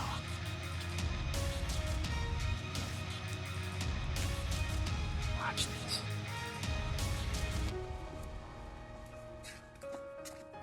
Everybody's talking too loud.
Dude, one headbutt and you are out. Good job, John. Now look what you just did. Look what you just did. He's looking at me like that. He's looking at me all weird. Now they're giving us a butt shot.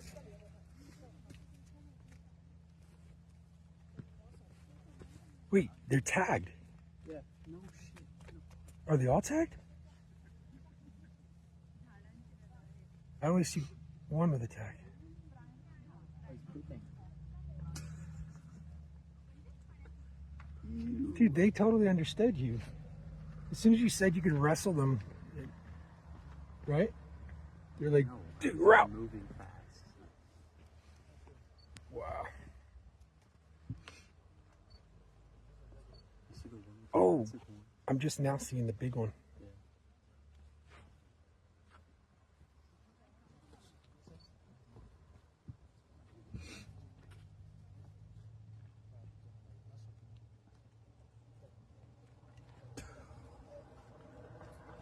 That would be so funny. We went to the chimpanzee exhibit. They were going at it. I swear. Just right in front of everybody. That's hilarious.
What's up, buddy?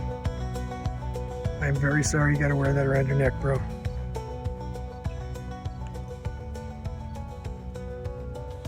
Oh, there's more coming.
Why is it getting cold? I can't even zoom in anymore. This is super deep zoom.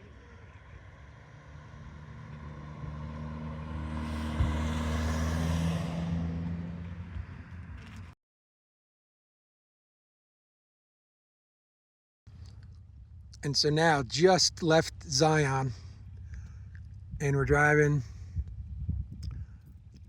and almost dark where we would not have seen this.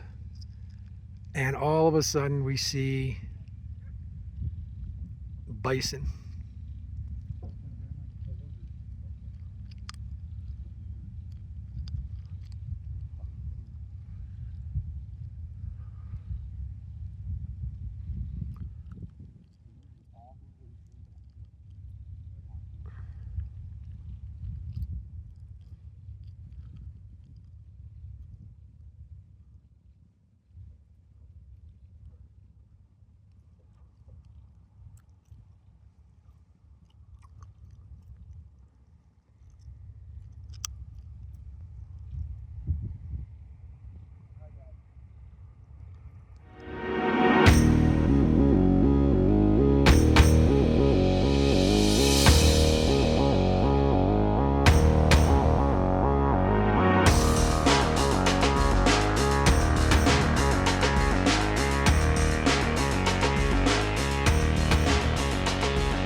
So it's the steakhouse we're about getting ready to go into.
You get fed a lot. All right. Say hello to Bryce Canyon. Saturday morning. Holy crap. What? The sun's in my eyes, so I can't see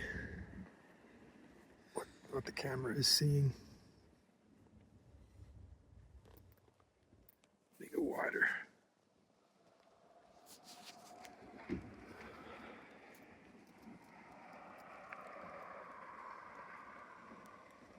Good.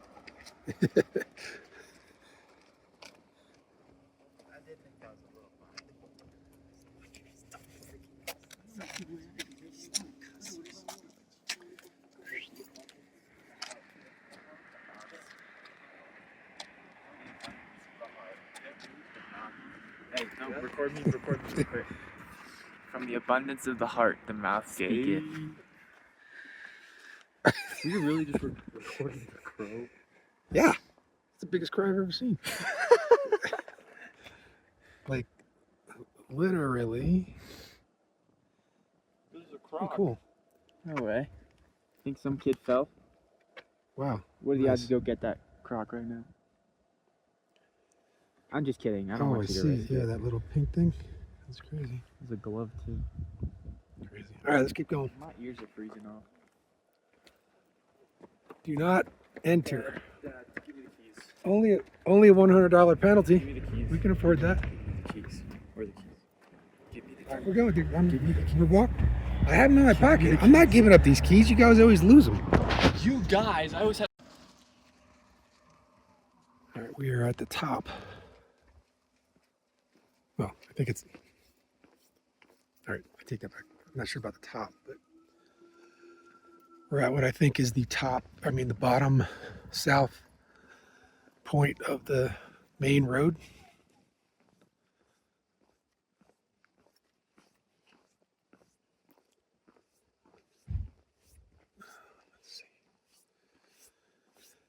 Let's see.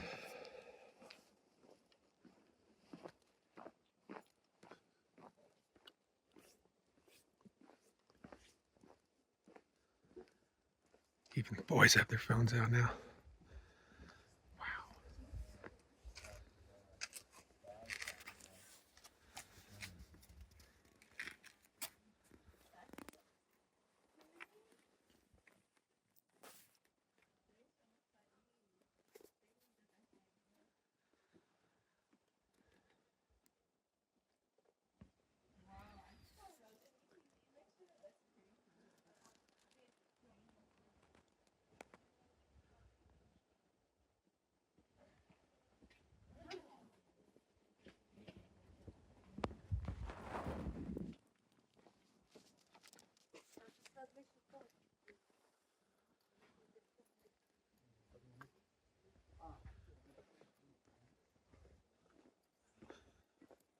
Every tree is like a Christmas tree.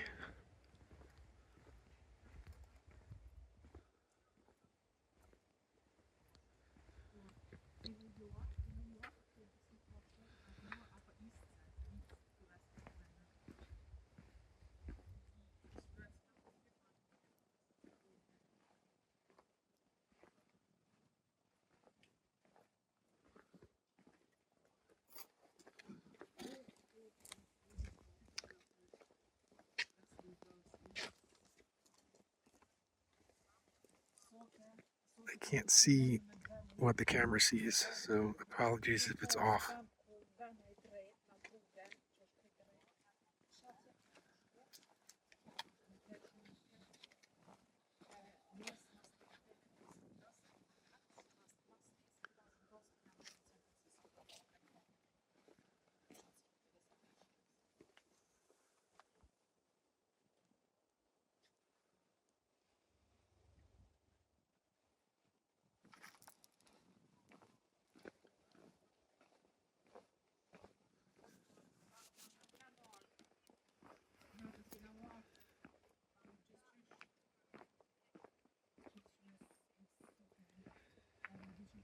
And for translation, this sign means take 1 foot, put it there, take the next foot, put it there, your hand goes there, then your feet go on this side, and you go that way.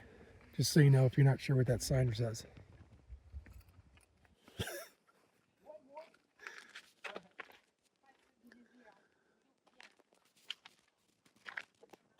So do it.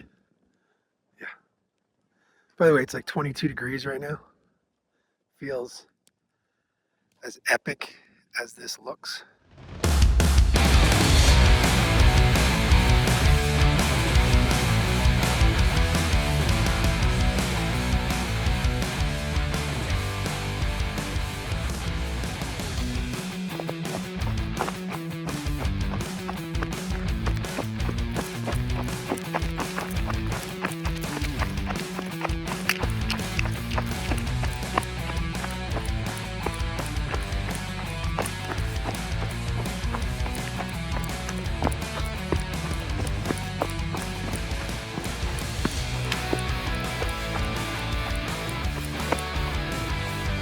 It's going to be a bitch to come back up.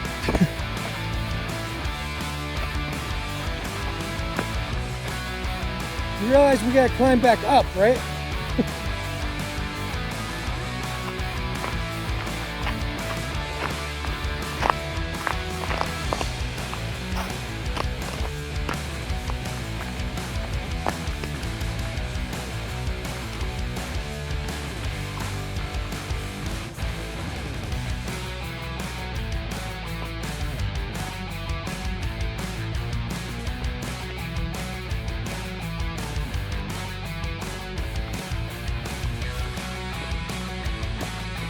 Again, the Saucony shoes to the rescue.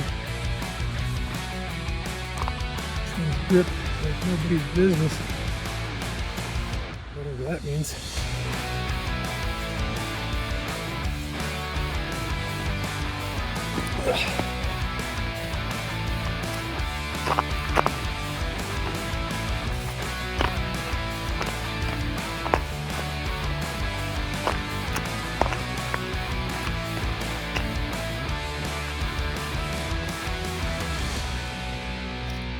What's crazy is it's wet, muddy, but it's cold enough where the mud is kind of frozen, so the grip is not slippery. Now, granted, I almost slipped a couple of times, but that was on the ice, this stuff. But it's whoa, holy crap.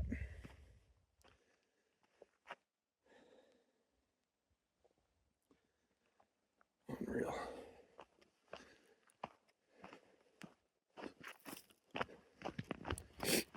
Those people that were behind me, they either slowed up or they stopped following us this way. The trail splits off a couple different directions. This mud is crazy. If it wasn't frozen, this mud would be deep. I mean, it looks like it would be deep. I've never seen mud like this texture, this kind of dirt, frozen. It's pretty cool. See, this is the stuff that's sketchy, where you need a good grip. Oh, it's perfect.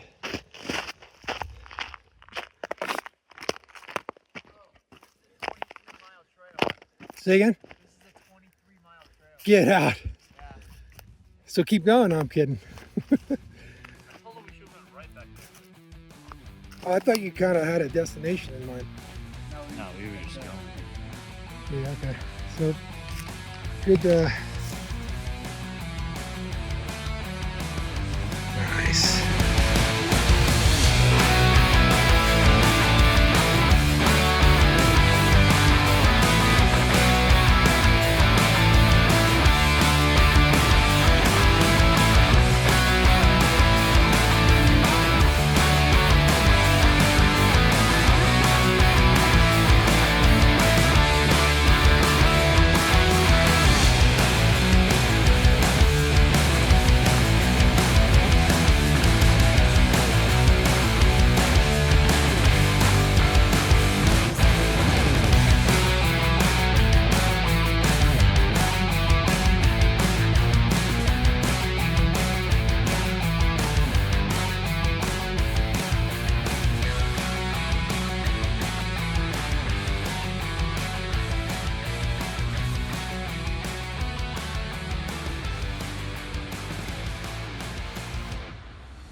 as he spoke by the mouth of his holy prophets from of old, that we should be saved from our enemies and from the hand of all who hate us.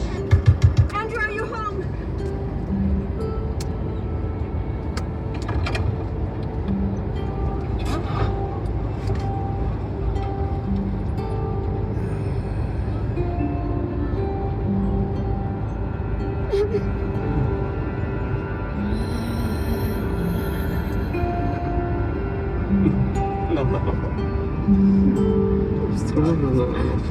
What's wrong? No, it's John. Are you Philip? No, I'm Judas. Philip is away.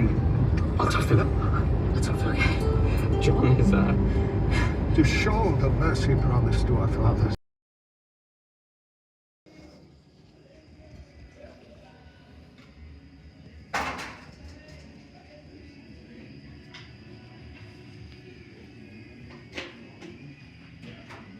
How are you guys? Good.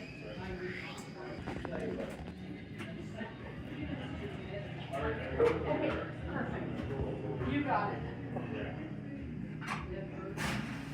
You count mozzarella sticks, jalapeno bacon. Okay.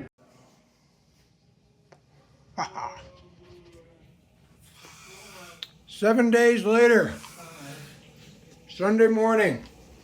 What? What? What?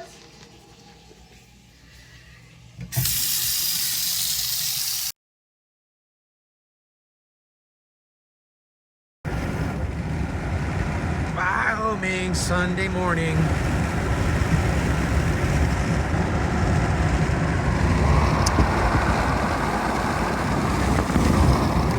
Nothing to see yet.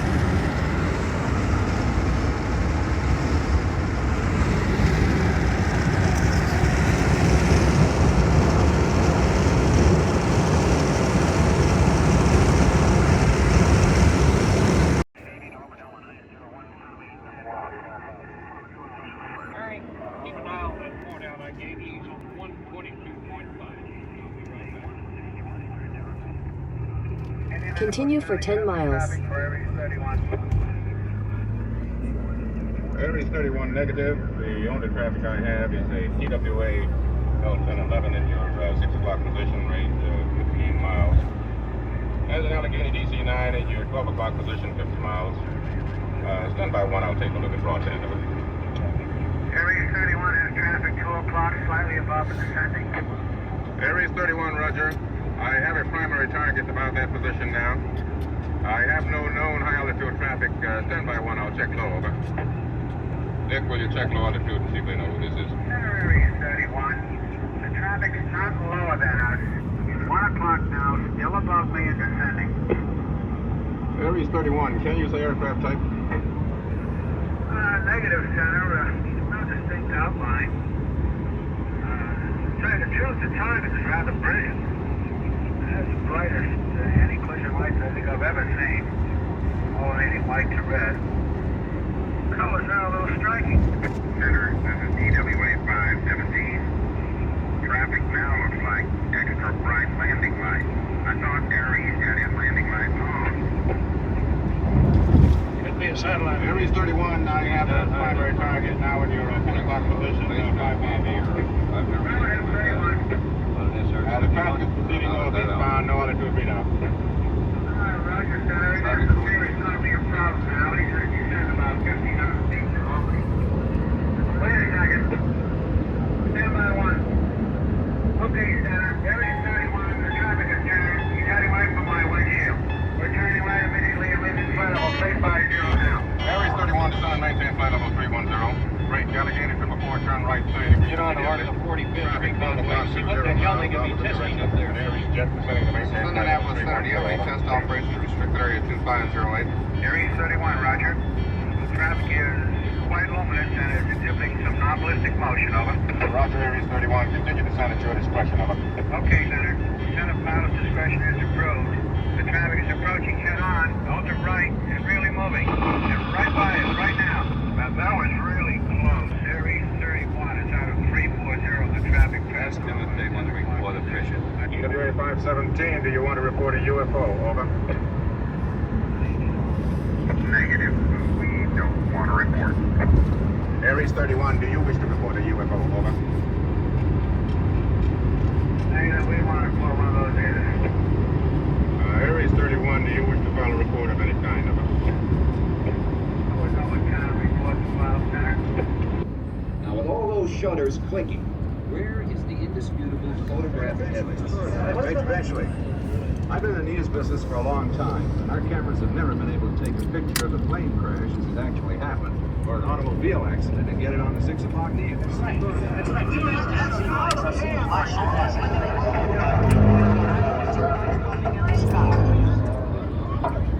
Now, there are all kinds of ideas that people don't believe in.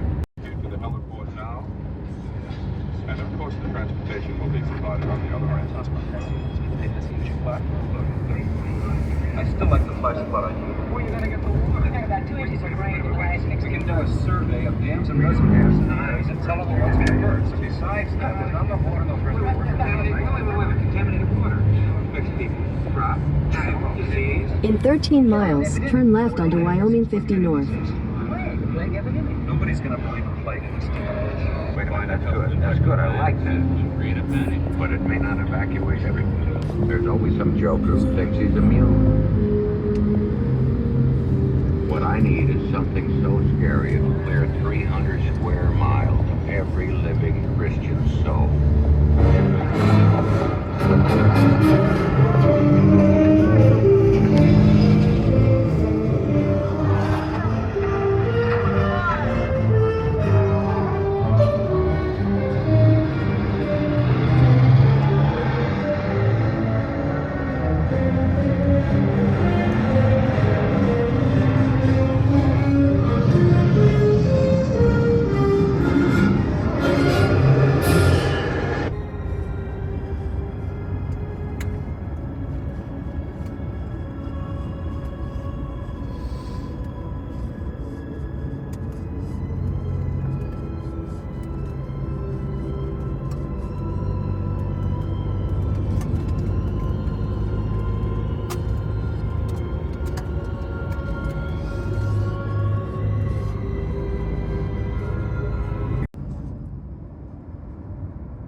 So we're not. Do you see any over here? Oh wait, I gotta zoom. It's a trail right there. There's like little. That whole field back there. Hold on. That whole. I don't know if you can see it. But it's filled with prairie dogs. To our right. Oh, they're like right there. They're so. Let's see. No, of course. All right, I'll catch them on the way back. All right. So we parked. The visitor center is pretty cool little thing. This is a little section of Native American prayer bundles. Very sensitive. Like they're everywhere. And then, bam.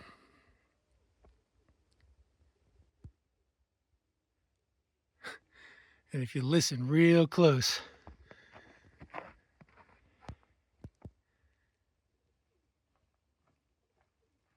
what is that noise? Just stop and listen. Just stop super quiet and listen.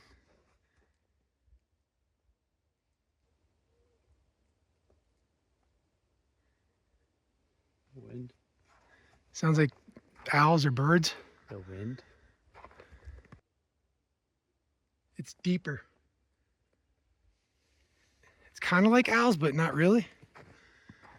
Oh, the camera could never do this justice. This is insane. I was surprised to read that scientists evidently are not in agreement on how this was made.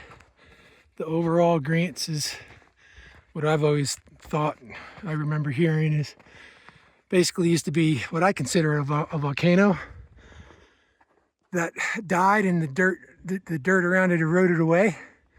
And what you're looking at is the magma. Look at the birds. Wait, I don't know if the camera can see it, but there's supposedly a regular prairie field at the top of that. All right, here's the top of Devil's Tower. The sign says it all. No climbing above this point. Probably a couple acre or so summit, and the edge is just out here, but you can get a nice view. It's a little hazy today. Up here with a couple other climbers.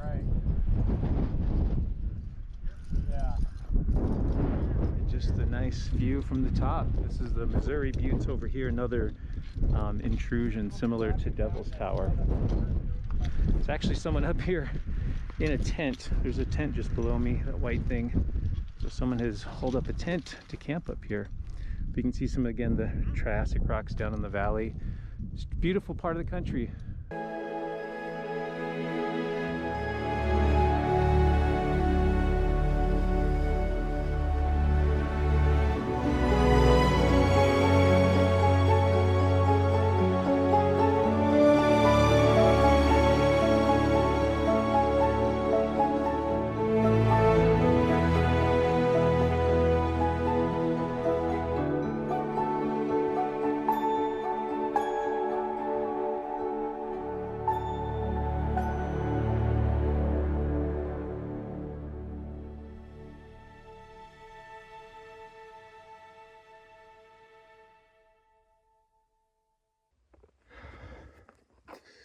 Let's see real quick what's up here.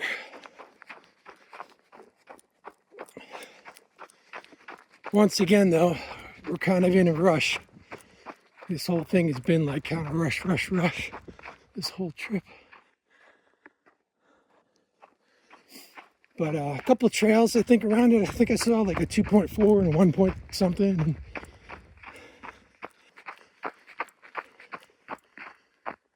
Nice.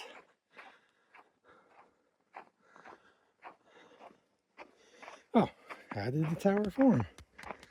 Boom.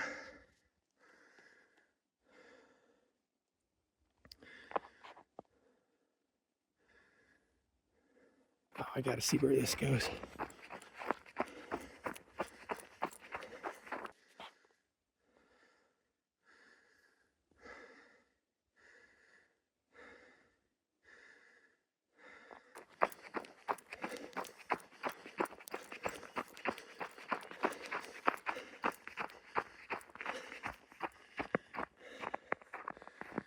All right, I'm gonna stop here.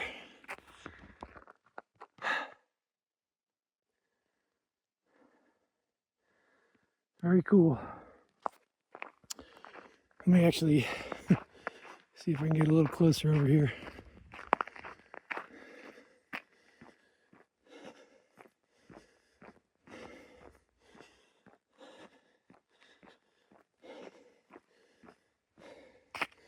This would be cool to see in the summertime, I'm sure. Best thing about the wintertime, though, there's nobody here. Which I think it's December 20th today.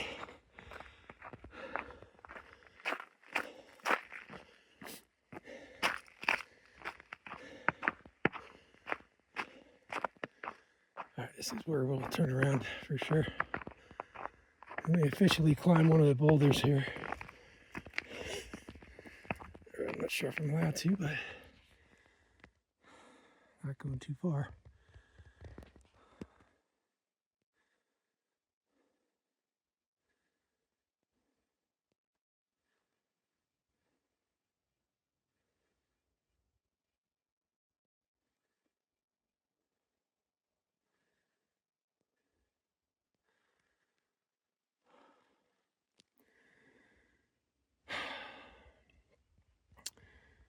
love to see somebody climb this too. So in the visitor center, I guess you guys, you climbers out there, climb this thing. That's pretty cool. Pretty amazingly, intensely cool. All right. All right, prairie dog action. Let me try to zoom in. John, you gotta slow down a lot. A lot. So this whole field outside of Devil's Tower is a prairie dog field. Oh, stop right there, John. Don't move. Look at that. Oh my God, how freaking cute. Did you hear that thing just chirp? I can't see what the camera's seeing though. Oh my gosh, I think I'm in. Yeah, I think I see it. No, it's all dark. All right.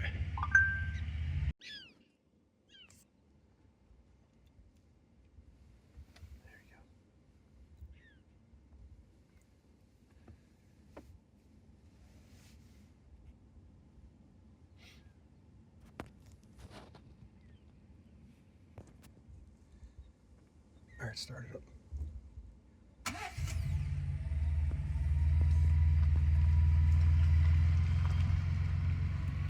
That's awesome.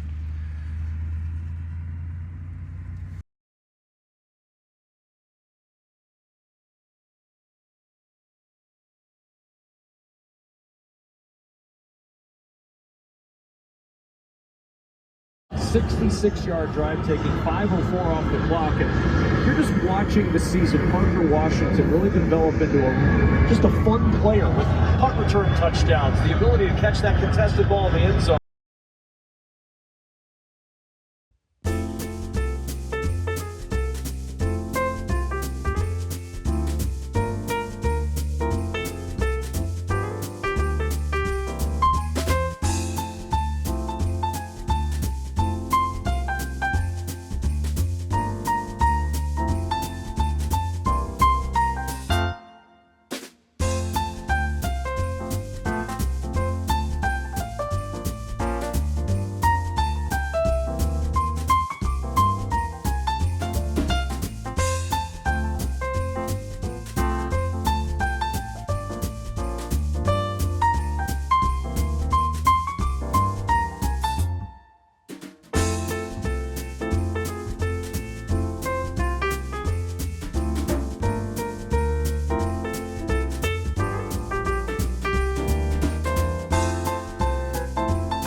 Slide on the ice, Titans on the tube, zapper popping flies out here in the boons. I'm going nowhere. Yeah, I know the mountains got the snow, Cali's got the beach, Memphis got the soul, Atlanta's got the beats, but y'all, I'm going nowhere. 'Cause I'm stuck in this town in my truck, riding around with a plug, a bone cut in my lip. You'd have to cut the whole tree down, can't rip these roots out the ground. Ain't getting out and I don't care, 'cause why in the hell would I leave? I don't need anything but fried chicken and crickets. If there's a yellow pine box, you can carry me in. If this red dirt, you can bury me in it. I'm going nowhere. Alright, Walden, where you going? Yeah, country life is what you make it. You love it or you leave it. I got a reputation, I damn sure plan to keep it. Every bottle, every party, every parking lot fight. Guess all them daughters' daddies were right. I'm going nowhere. Stuck in this town in my truck, riding around with a plug, a long cut in my lip. You'd have to cut the whole tree down, can't rip these roots out the ground. Ain't getting out and I don't care, 'cause why in the hell would I leave? I don't need anything but fried chicken and crickets. If there's a yellow pine box, you can carry me in it. This red dirt, you can bury me in it. I'm going nowhere. Some people get this to ditch a dirt road, but that county line signs as far as I'll go.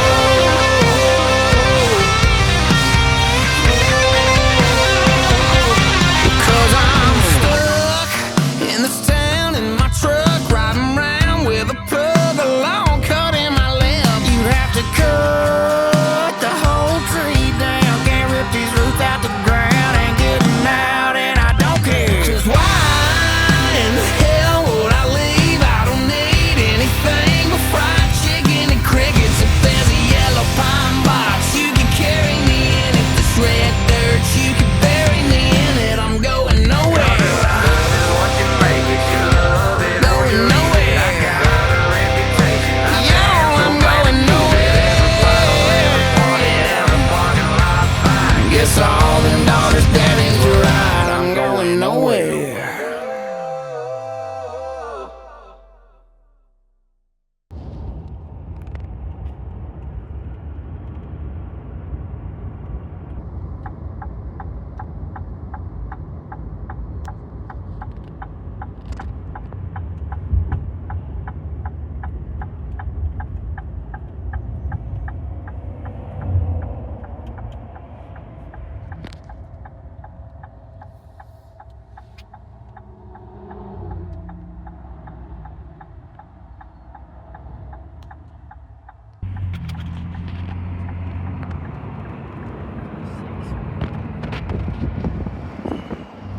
Dang it.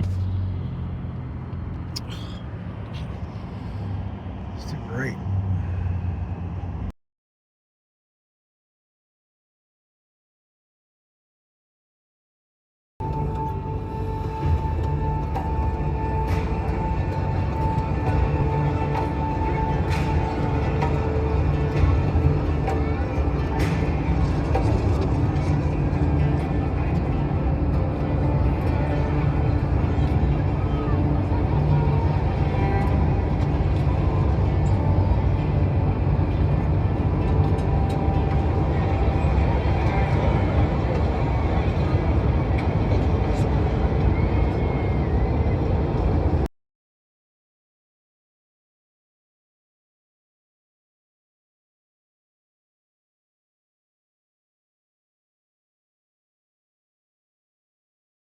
So, listen, all it is we're going to just kind of go through the trip real quick. Why? Okay? Why? Just post videos of the trip. Actually, the main reason that I am putting this video together is for you guys, you two boys. and for future, later on in the years. Reminiscing or, whatever you want to call it. You could just post the trip that you've already. I'm gonna compile all the videos that I took before Christmas. We left here from Southwest Florida. You left here. I left here from Southwest Florida as you were out in 29 Palms, California on base, waiting to leave for good to go to, what is the official title of Lejeune? MCIS Lejeune? You know it. Don't think I know it. MCIS Lejeune. Marine Corps Air Station Lejeune. I don't think it's an air station though, so I really don't know exactly what it is. Like actually 29 Palms. Mom, what goes before Lejeune? I mean, Camp Lejeune. I know it's a Camp Lejeune. But isn't there like an MC something?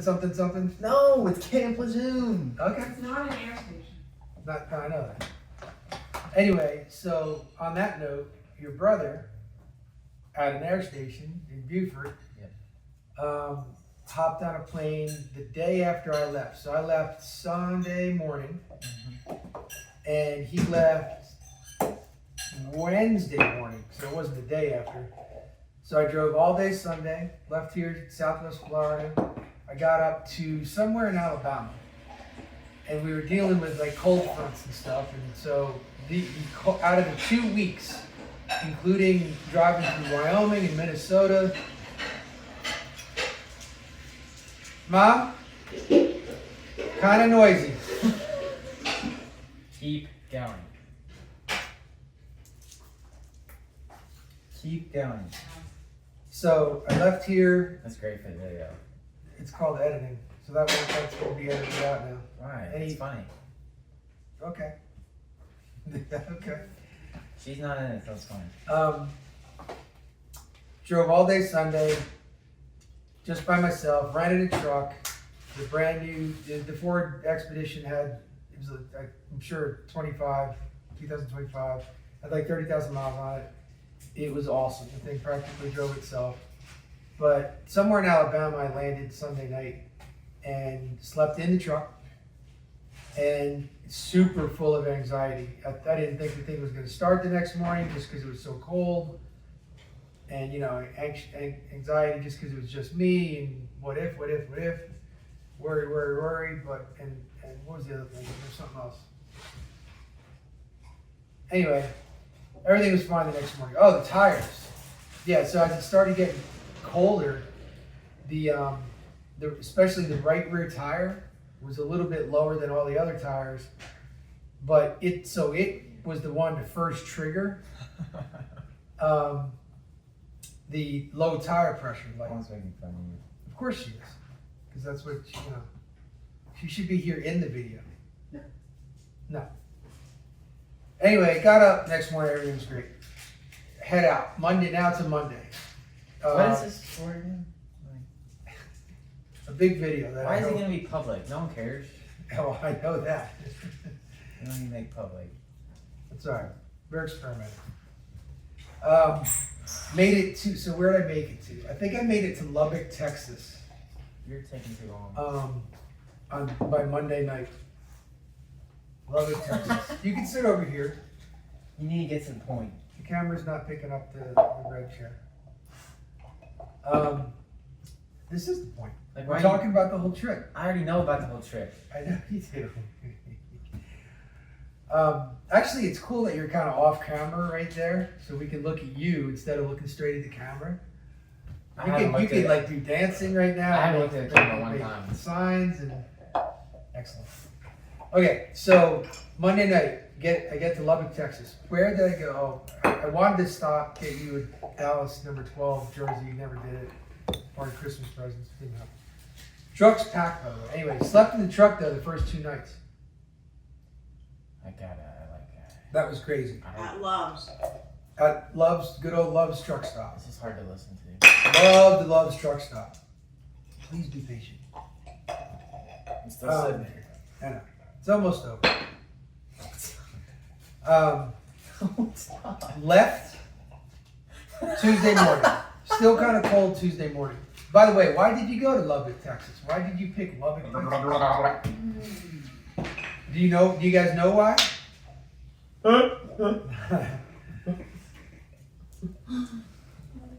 Long story short, alien guy over here, right? So Lubbock Lights. Lubbock Lights. So anyway, what's next? Get up early the next morning because used to that East Coast time. So now as you go farther west, you're getting up early and earlier because time zones changing. And so I get to Albuquerque. Actually, before I get to Albuquerque, New Mexico on Tuesday. By the way, John is flying into Albuquerque, New Mexico on Wednesday at 10:30 a.m. No way. So I basically was 24 hours ahead of time, ahead of schedule. But so I killed time by when I hit New Mexico, I realized, okay, I'm plenty early. What can I do? Let's go down to Roswell. So I went down to Roswell, didn't see much. And then, I mean, you know, it was what it was. But realized then that, the UFO allegedly didn't actually crash in Roswell. It crashed 45 minutes like northwest, allegedly, of Roswell, which happened to be on my route from Roswell to Albuquerque. So that worked out perfect. I forget the name of the town, but small town, a couple of very subtle signs, indications, references to the crash. Can you please stop that? You were gonna put it on before you started it. And anyway, keep going. And oh, by the way, all of Texas, all in Mexico, you need to stop. I'm just gonna edit it out. You can't, because then you have to restart. You can just stop. It's not gonna be in the video.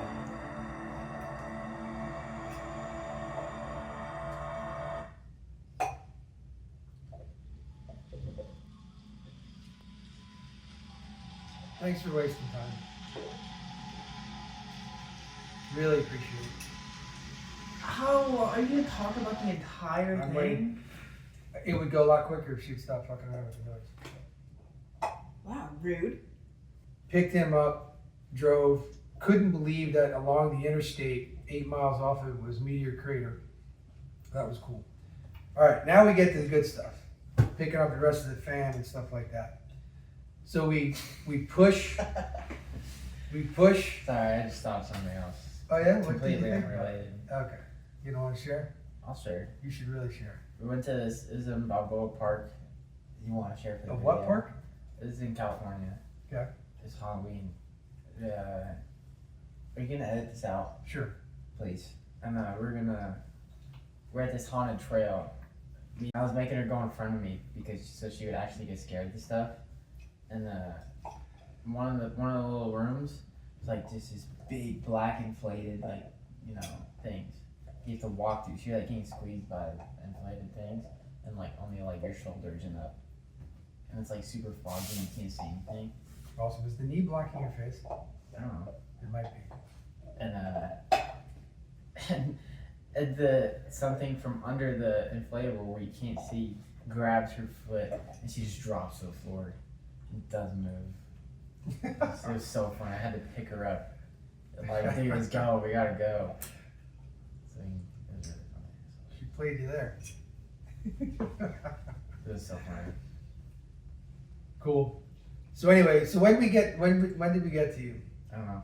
So Meteor Crater, I was literally shivering. It was 9 p.m. the 18th. Yeah. What, Thursday?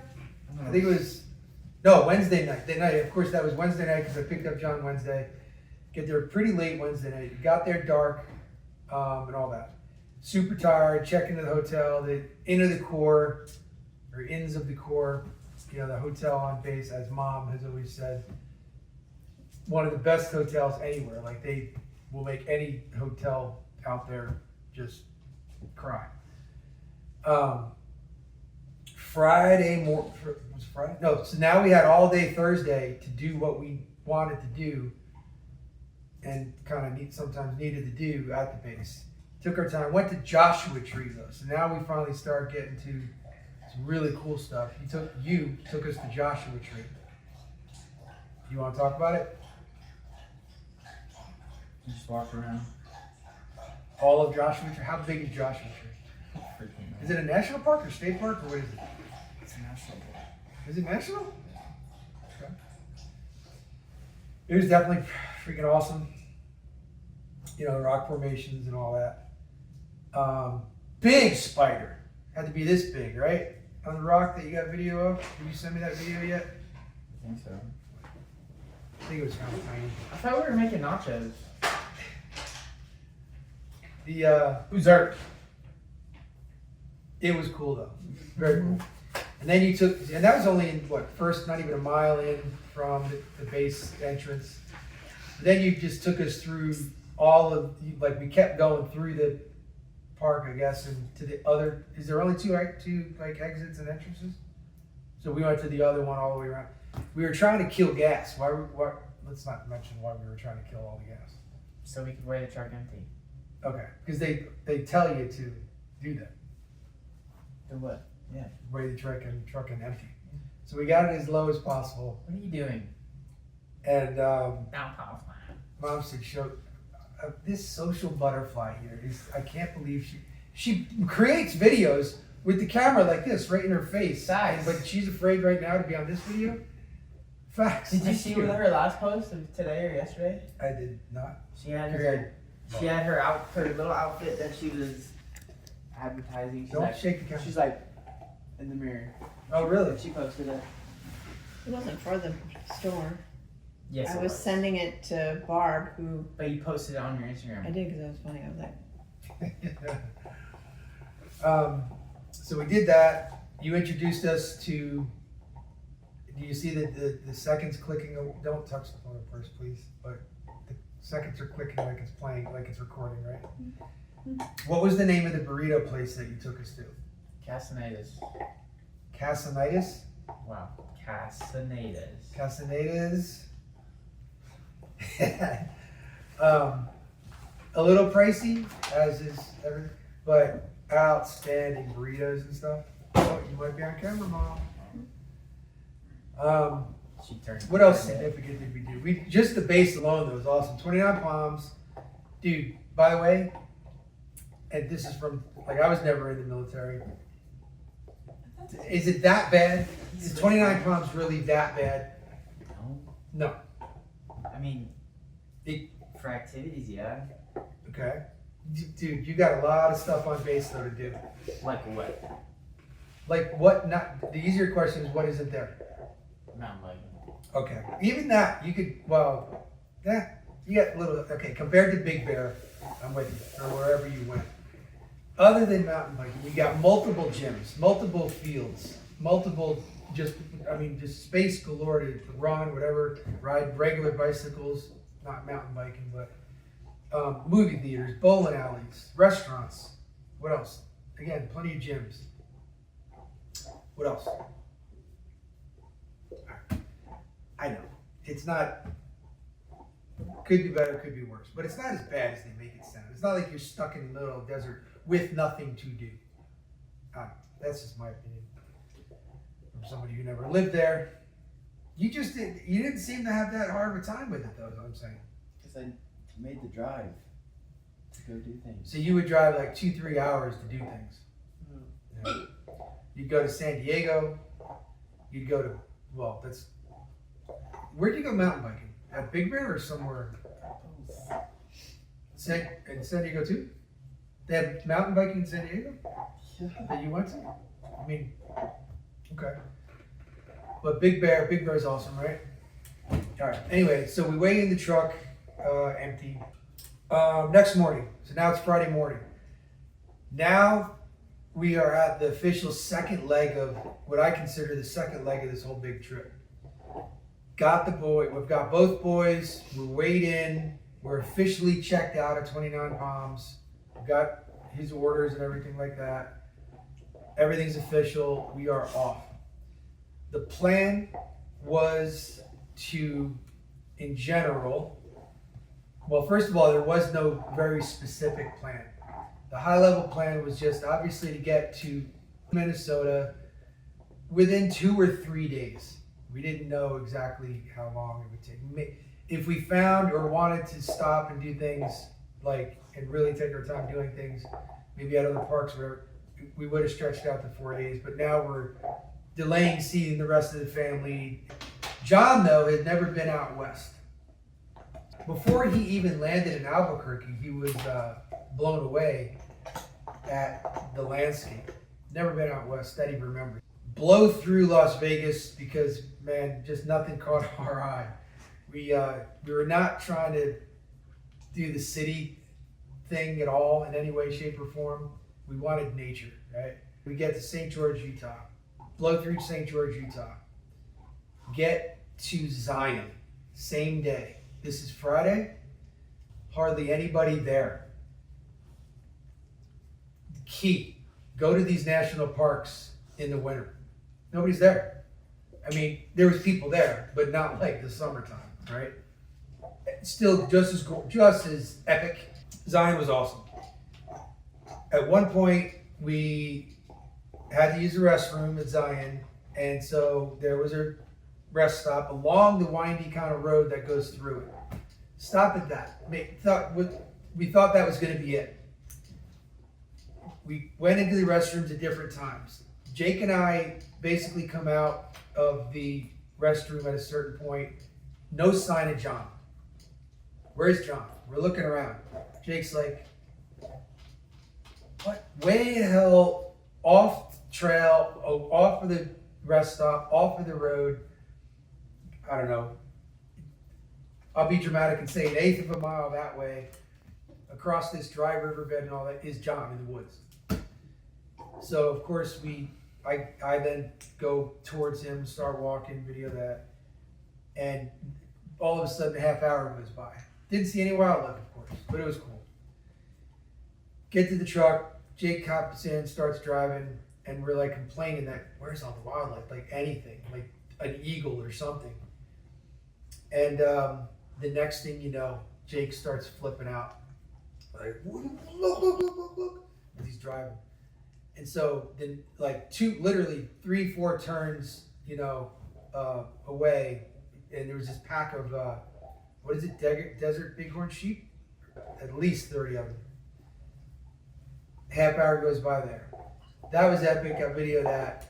We take off. 3 years earlier, was it 3 years? You guys, you saw some of those rams, right? Like what?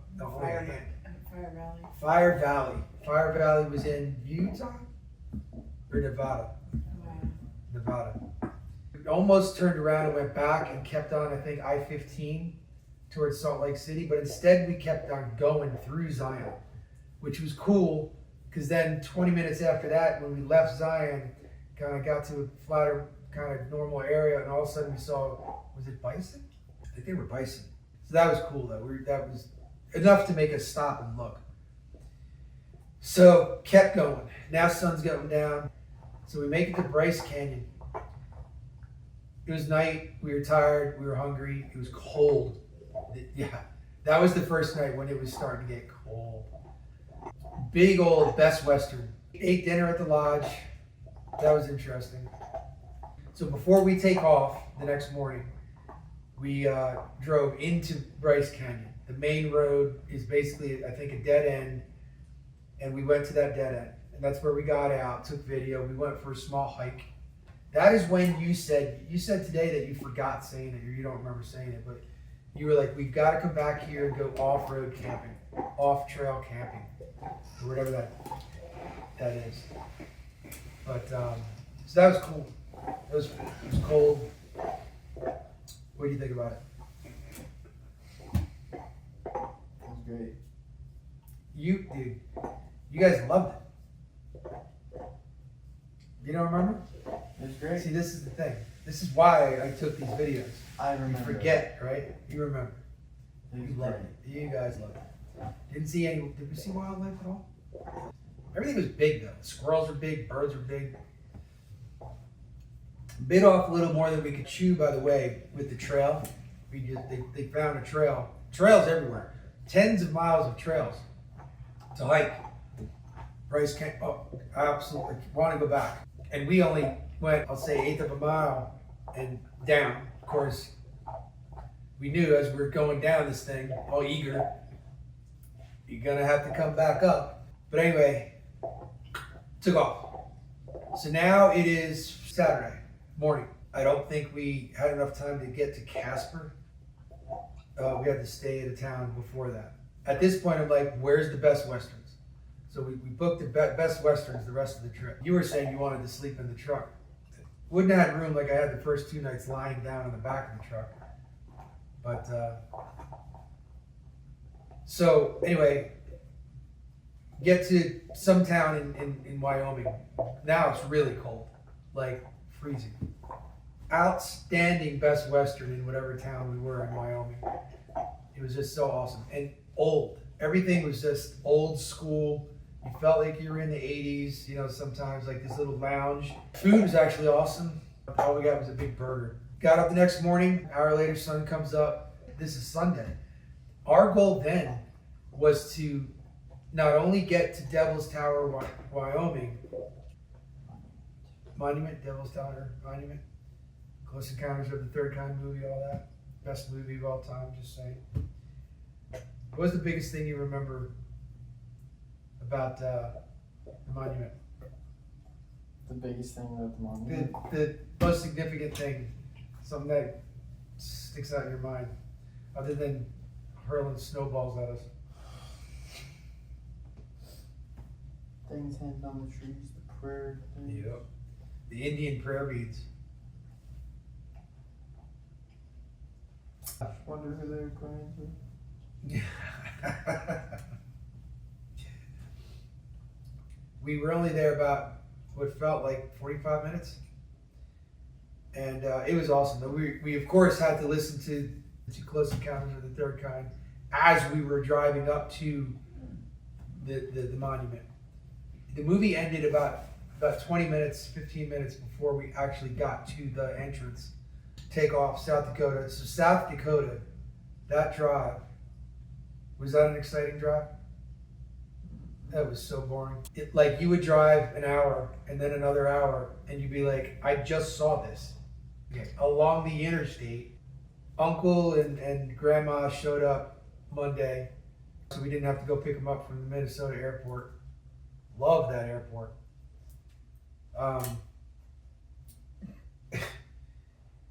And of course, Tuesday, Wednesday, we're last minute Christmas shopping at various places. You guys were, I was done. Christmas, absolutely epic day. The next day is like, okay, we're all tired, Christmas is over. You really appreciate the days and the weeks leading up to the big Christmas day, right? Saturday morning, we ended up staying, right? We stayed Saturday as well. We ended up leaving Sunday morning. Blizzard, literally on our butt. Well, almost literally on our butt. Like as we were leaving early Sunday morning, a little bit east driving, I think on 90, and then it's just south towards basically, so now we're heading to Beaufort, South Carolina as fast as possible. The temperature was so cold. Black ice in the morning, literally skidded through a backcountry intersection. Got on the interstate, still sketchy, hardly any cars on the interstate. It was dead.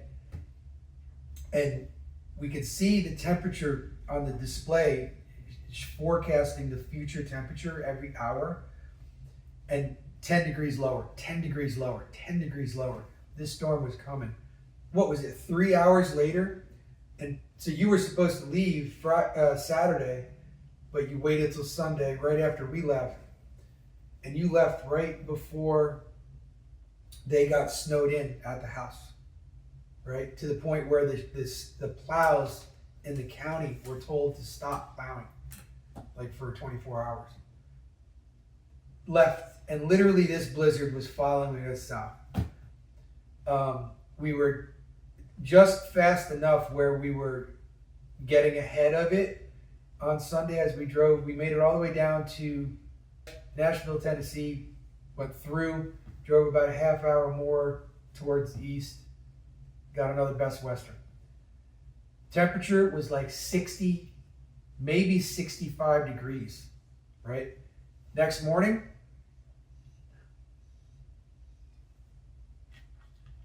half that. Blizzard caught up, of course, overnight. So now it's Monday. Basically took as many back roads as we could just to go through the mountains more. Not western mountains, awesome. Mountains in the East Coast are just your old, wise, weathered, been around the block, doesn't need anybody, just setting, just old and wise. Where the mountains out west are just these young, brashy kids, just all peaky and sharp and fiery. Anyway, get to Beaufort Monday night. Dropped John off, and then the 8-hour trip from Beaufort back down, home by Tuesday night, the 30th. So would you do this whole trip again? What would you do different? Go mountain biking more. The truck was so full. You guys were similar when you went out there from the first time, when you went out to 29 Palms. You didn't have much time to do things. You saw the Grand Canyon, but we did. Not like a small section of it, right? For like 5. Did you even stop and get out? You did? But you didn't really get a good look. Routed you into California so you could come into Big Bear from the north. You went through Big Bear, and then from Big Bear you went to 29 Palms. So you kind of did a hook. Big Bear was the death road where I thought I was going to crawl out of it. Yeah. That road was Scary. crazy. Far away. What were some of the favorite things you did while you were out at 29 Palms? At 29 Palms. Yeah, this whole time you've been there, what were some of the favorite things you've done there? Go mountain biking and train with everyone in my company. Where did you go mountain biking at? Big Bear, San Diego. What's it like up at Big Bear? It was great. What's it like though? Is it like a ski town that's... What is Big Bear? Is it Big Bear? It's actually Big Bear Lake. Mountain town. Yeah. Mountain ski town. When you went to San Diego, what park did you go to? Multiple. Oh, multiple ones. So they have good trail riding out there? And then Santos with the gift. Did you feel bad for not getting him a gift? Not just Santos with the gift, mysterious Santos with the gift. That's actually the first time I've ever saw him was the picture you sent. Because he always eluded, he was always away or not available every other time. Awesome, So awesome dude. Since boot camp, together since boot. Gave Jake a custom engraved knife. Very cool knife. So what was your favorite part of the road trip? Like where you want to go back to? All of it? If you had to pick 2 places you were going to return to that you stopped in the road trip, where would they be? From where we stopped? Yeah, anywhere that you visited and stopped, is there anywhere you'd go back to? When we were at Bryce, you were like, we gotta come back. We gotta come camping here. How many of you are left now out of that group? It was like 30 of you, and then there was like 15. Look, so you've all kind of dispersed. Some of the guys have gotten out. Some got out, some re-enlisted, some relocated. So are there any of the guys you're going to see at your new location? Will they be there? One piece of advice you have for new Marines coming in. Stay fit. Stay fit. Follow instructions. Sure. I remember you telling John that. All you gotta do is do what you're told. Sure. Can we talk about boot camp? Or not about boot camp, but about potential kids that are looking to get into the Marines in the first place? No. Do you recommend, Let them figure it out. like, if you could do it all over again from the time you were, I don't know, say sophomore in high school, would you go into the Marine Corps? Would you make it a goal to go into the Marine Corps? Would you do something different? Not answering that question. Why? Not looking back from the past. It's just the future. Well, that's a good piece of advice right there. I mean, everybody is different. You know, there is no one answer, of course. All you can do is give advice. Let me ask you this. Has it been, to date, a beneficial decision for you to be in the Corps? Of course. There you go. That's why they call me Bad Company. I won't deny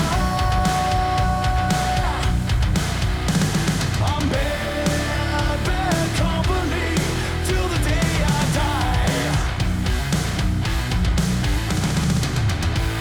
Bad company, I won't deny I'm bad, bad company till the day I die. Until the day I die. Until the day I die. Until the day I die. Until the day I die. Oh, wait. No, you turned the thing